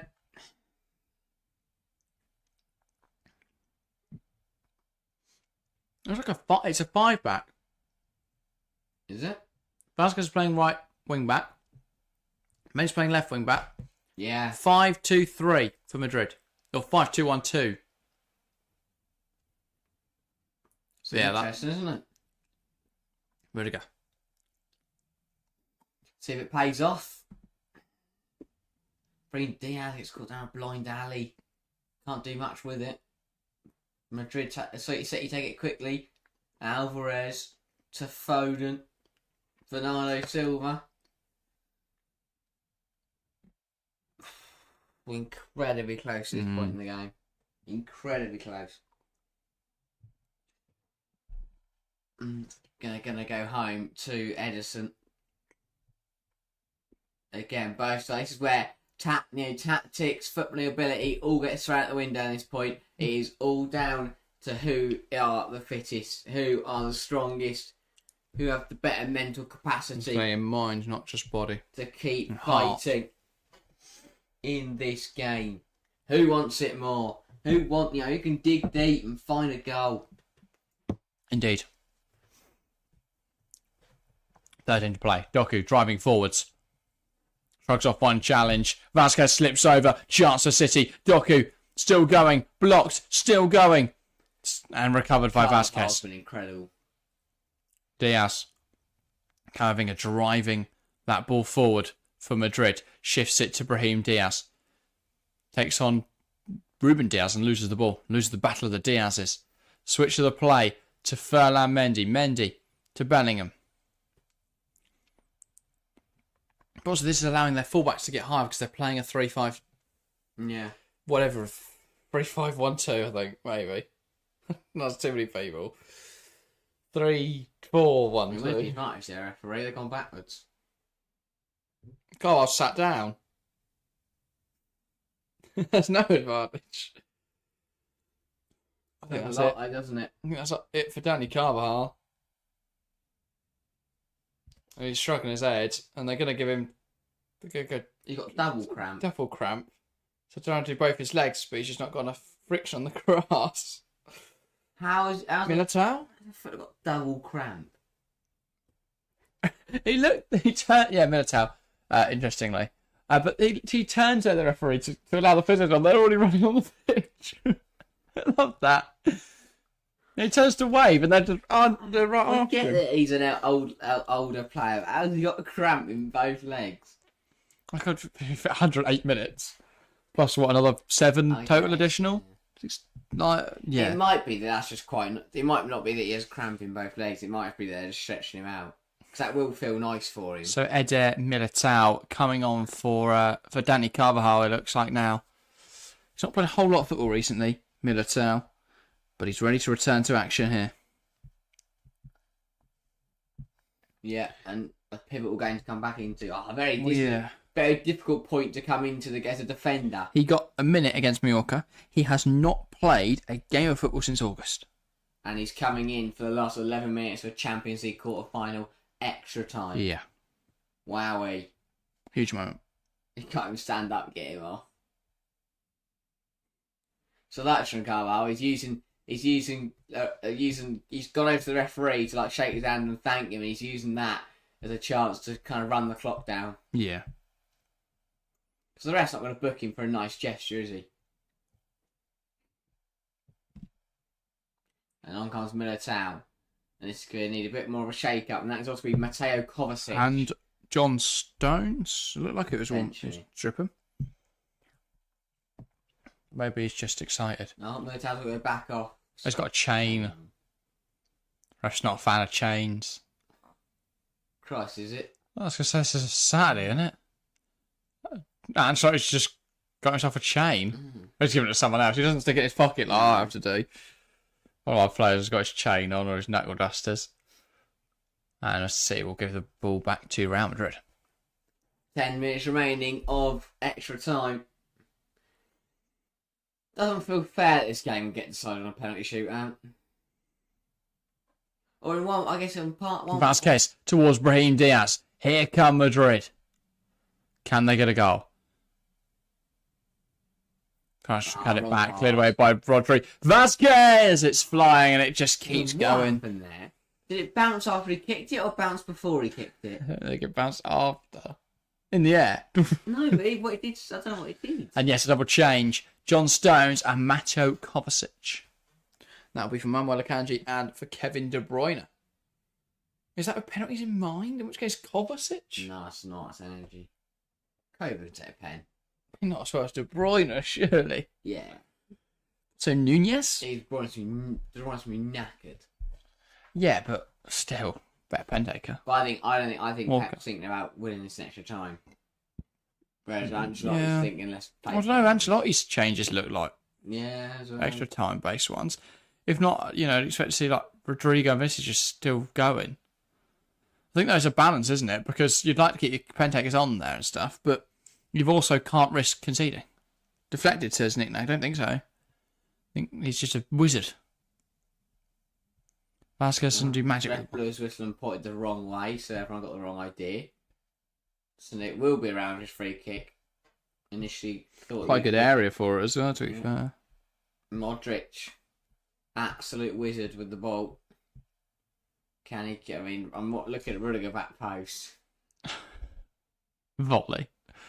So good ball into a good area, headed away. Brahim Diaz.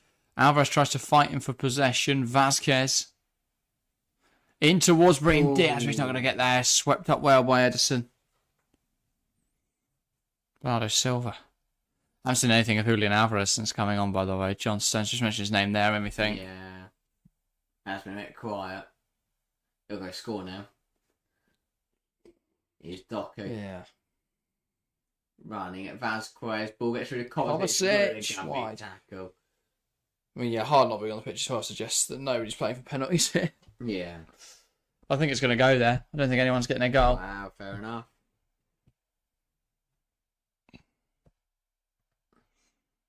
Big tackle this is from Tony Rudiger. Old teammates there going against each other. And Real Madrid's like getting clear of this corner. Ball in, headed away.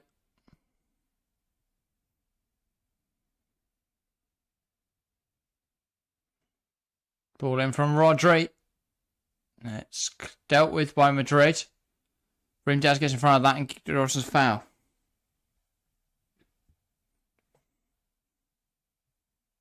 Six minutes to play. Well, I think I don't see a winner in this. Remind you of anyone? We're going to spot kicks. What are we talking about, Nick Nack? I don't know what I said. Yeah. That's the problem. Well, at this point, I'll be completely honest. I think I dozed off. No. No, I just forget what I've said sometimes. Oh, I like extra time. It gives me a new lease of life. I suddenly feel alive. One word for it. Problem is, it's not like some extra time. This Foden. Doku. Brilliant challenge from Valverde. some extra times you get it's end-to-end stuff. This is kind of some mess in the middle. Camavinga. It does feel like extra time becoming worse and worse. I mean, I know it's a different thing, but in the women's game the other day, last weekend, we had the FA Cup semi-finals, and the Leicester-Tottenham game went to extra time, and it was just so tired. It was awful. Yeah, I think it is fiction. Nobody wanted to go anywhere. Well, that, as you know, games are now 5 minutes longer anyway, so extra time just adds on top of that. 5-10 minutes longer every time. Do with the way. Don't know. Because Foden, Alvarez. Bellingham wins it back. It's so messy everywhere on the pitch. Cuts inside. Here is... not what is going on. City's ball. What's happening is Pittler winning the ball back for Real Madrid. Alvarez. Rodri. Run after it. Modric. It's just nothing's happening. Doku. Foden. We're so careful in the box now, Madrid. Any, errors because of their time. Real cut the ball out, but they don't have the energy to get running Brahim Diaz running after it, and he just gets smothered by Ruben Diaz. There's nothing new. Extra time is lame more often than not, but more subs are allowed now. Yeah. That doesn't have an impact. What's we don't use that stuff? Intensity of the sport is so much greater now, isn't it? But Pittler, both teams get 6 each here. None of them are anywhere near using 6. Foden. Rodri. I think because extra time used to be so little tactical business, Pittler would just make 6 changes and let everyone run at each other. Brahim Diaz to Bellingham. There's a chance here for Real. Has to switch it. Oh, that's a terrible pass. He just doesn't have the legs. Nearly got he away. He just doesn't have the legs to kick it that far. Real throw on the far side. Guardiola's on the deck. I think he might have got caught up there with Lucas Vazquez. Yeah, he did. Yeah. He seems alright to continue, even if he is hobbling. Yeah. Obviously, they do have Nathan Ake, I believe, on the bench tonight at City, so they've got an option there. Still time in this game for a winner. Bellingham again, he's still going out there. Where did we just run home? I wouldn't blame you. Rudiger. Militao. Now Tony Rudiger. Lunin. Nacho Fernandez. Ferland. No, Nacho Fernandez. Nacho's got to drive. He saved all his energy for this. Yeah. Oh, God, that pass was a bit pathetic. Valverde. Ferland Mendy. Ball in. Vazquez. Can't meet it. Don't know why you go in the air when Vazquez up against Gavardio. Modric wins it high up the field. Awful ball in. Terrible ball. That was Real Madrid's big chance to fail. They had the run on Man City, didn't take advantage, and they're knackered and they can't get back now. Bellingham's stuck in the City penalty area. Modric leaves one in on Foden, who keeps running. Now City's turn to come forward. Bellingham still hasn't got back in. Great out from Camavinga. Now Real Madrid can go. And this is why Bellingham staying up there might help. Bringing Diaz has done so well initially with Kovacic fresh that keeps it alive. Vazquez keeps it alive. Here's Bellingham. What a ball. Jude Bellingham. Free He's kick team to again, commit a yeah. foul. Henry went to the stream saying knick-knack bro. Knick-knack saying glad someone else can see it. What are you on about? No idea what's going on in chat. I swear, there's like a half-placed chat a message that I don't understand. Yeah. Don't know whether we can't see him. But yeah.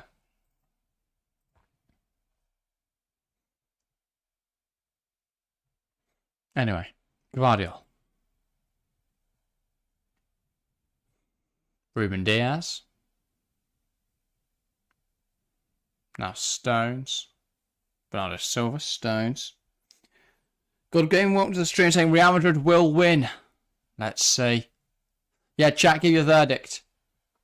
Are we getting a goal in the last 40 seconds of this game? Here's Julian Alvarez into the hands of Lunin. I think we're going to penalties, personally. Yeah. I just can't. I mean, I'd like to see a Real goal, of course, but I don't know. Yeah. Henry says, I also have no idea, bro. Don't stress. What is going on?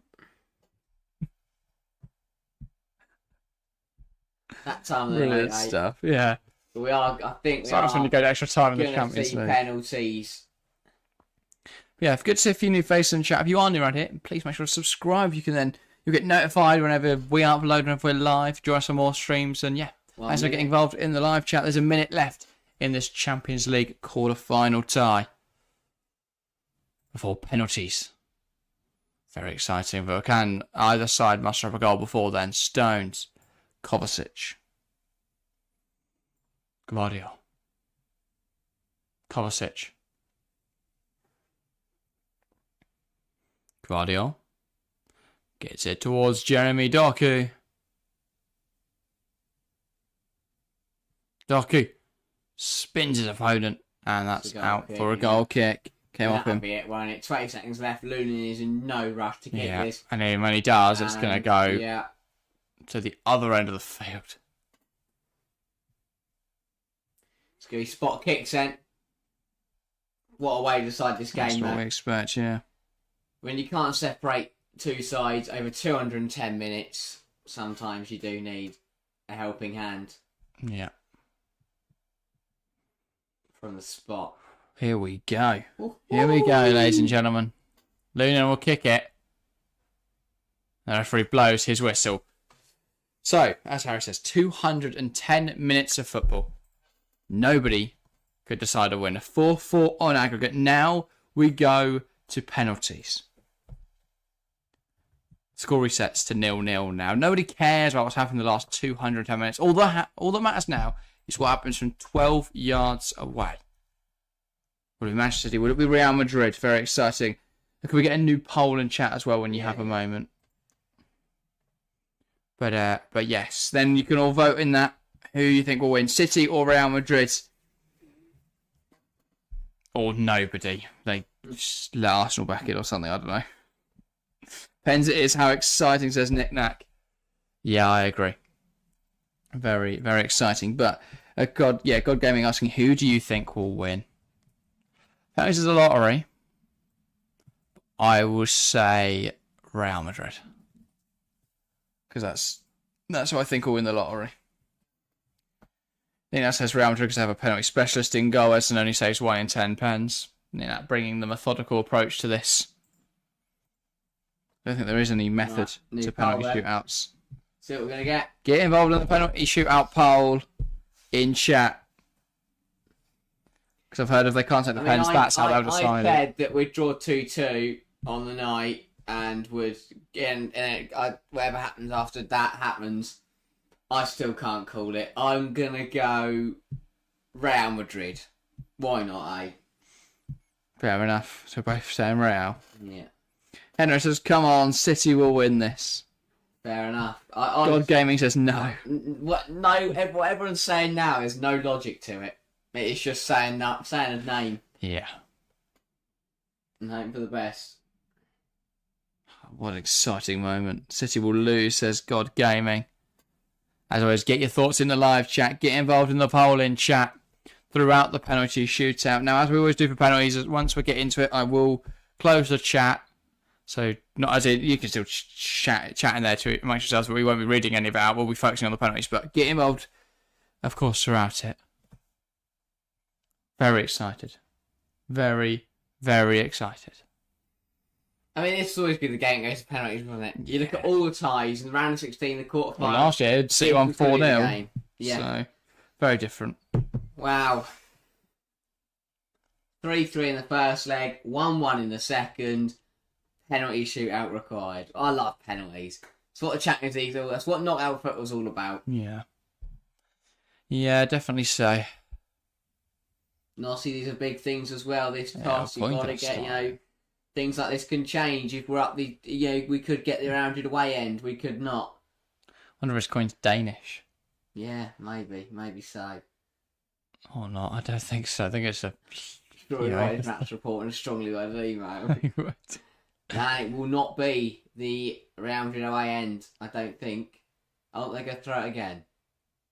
Oh yeah, because they do the toss for the end and they do the toss for who takes first. No idea. So they want to take first. I think City are taking first up the City home end.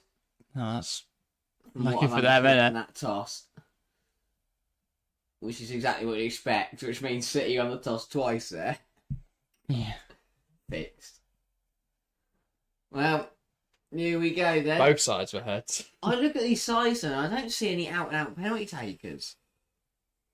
Well, you got no Cole Palmer, have you? But no, like you're taking off your Haalands and your Vinny and you know. Yeah, but you've still got players who've taken a penalty for. I'm sure So Foden and the deeper Bellingham. you get, the more when Nacho Fernandez has to step up the lace at home, you know what's going to It's happen. going top corner, mate. Bang. To be fair, the quality of penalties that we've seen in recent history has always been so high. I think Alvarez taking first here. I will always look back to the Europa League final where Aaron Ramsey bottled it for the Rangers. He just rolled it at Kevin Trapp. Yeah. Also, interesting choice from City to go first. Is that the usual? Yeah, because you want to put the pressure on, don't you? Means when you get to sudden death, you take first, you score, then it's a must score for the other team. Fair enough. Take second, hope they've missed. Yeah. Takes pressure off you. Definitely. Just got to put it in. But anyway. Get involved in chat. Keep chat active. I'm going to close it now for me so I can focus on the penalty. Don't get any spoilers from you guys, but give your live reactions, of Keep course. talking to each other as well. How many votes we got on the poll? I will What's look everyone gone quickly. We've got 86% going Real Madrid, 14% Manchester City. Wow. Will that come to fruition? Here we go then. Julian Alvarez from 12 yards the first spot kick of the shootout. Referee blows his whistle. Alvarez steps up. And he dispatches it well. No mistake from Alvarez. 1-0 City. Good pen. Good pen. Good pass. Exactly what I ought to do. Score your first pen. Settle the nerves. Send the keeper the wrong way. Good penalty. Good penalty. Yeah. And now you hand over to Real Madrid and you hand over to... Who's it going to be for Real? Modric. Luka Modric. Exactly a type of player you want taking your first penalty. Yeah. Experienced in these situations. Been here before. Done it before. Should just get the job done. Thing is, there's no disadvantage playing at the City home end because look behind the goal. Goal bloke's waving a bit. Modric steps up, saved! What a miss! Wow. Ederson, wow. he might only save 1 in 10 according to Nick Nack, but he saved that one, and that's crucial. That's the important thing. Modric is the man who should usually get to these things like, that's a poor penalty though. Ederson knows the way he's going, and he saves it well. Huge stop. And now Real Madrid are already up against it in this shootout. They've lost the ball. How? Wasn't like it was put over, was it? I don't know. This is delaying tactics, maybe, from Real Madrid. Modric just smashed the ball out of the Etihad. How have they not got a ball? They've got it back out the crowd. How in the crowd, though? I don't get it. It was saved. I don't know. Maybe Modric, in his frustration, just booed in the crowd. Against Lunin, and now Real Madrid are relying on their goalkeeper to come up with a save. Yeah. Because they are under pressure in this shootout. Bernardo Silva. Poor, awful penalty. Awful penalty. God. Straight at Lunin. Lunin just stands there and catches it. That is a terrible penalty. No power. Tries to place it down the middle. And That's Lunin a just stands there and terrible goes, thank you very pen. much. I'm going to catch the ball. And now... Makes up for Modric's miss. That is a terrible And now penalty. Jude Bellingham, I believe. I thought, if you go straight down the middle, you've got to go for power. Yeah. Or Panenka. Yeah. You And don't the just options let P or P for the loft it at the goalkeeper and he stands there and catches it. penalty. Jude Bellingham now for Real Madrid. Decisive we've run at. Steps up. No mistake. Good penalty from Jude Bellingham. Sends Ederson the wrong way. 1-1 on the shootout. Both with a goal apiece. Both a miss apiece. Yeah. With a save. I thought Modric, that's a good penalty that from Bellingham, sends the goalkeeper the wrong way. But again, you could tell with Bellingham there, he knew what he wanted to do. He'd already picked his spot, he stuck to it, and he just went for it. And now, Mateo Kovacic for Manchester City. Man City. From 12 yards, Kovacic, deep breath, shoulders down. Looks to smash it. Kovacic! Save! Saved by Lunin! Huge! What a save! Read it wonderfully. Gets down to it well. Kovacic misses the penalty. I mean, he's put a lot of power behind it, but he's not really found that corner. And a huge stop from Lunin. Pushing it back into his body there, Andre Lunin. These are some really poor, as you said before, these are poor penalties. And it's weird because in recent times we've had And now Lucas penalties. Vazquez steps up for Real Madrid. Third penalty for Real. And to make it 2-1 to the away side. Vazquez steps up. Good pen, right in the bottom corner, arrows it well, sends us in the wrong way, and advantage Madrid in the shootout. 2-1, Real Madrid. And yes, every time a penalty hits the back of the net, the whole team on the halfway line turns to the away fans and tells them to make some noise. Yeah, Mateo Kovacic, awful penalty. Bernardo Silva was even worse. Yeah. Poor penalty from City. Now, this has to score. This has to go in. This has to go in. And it falls on the shoulders of Phil Foden. The lad from Stockport. Up against the penalty specialist. Steps up. Corey dispatched. Good penalty. 2-2.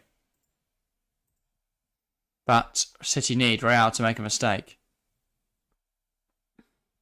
Again, decisive. Knew he wanted to go. Put it there. Who's up next for Real Madrid? Nacho Fernandez, the skipper, taking responsibility on himself on the 4th penalty. Why is he doing this? It's about to put a top corner, mate. I really feels confident, or the rest of the team does not.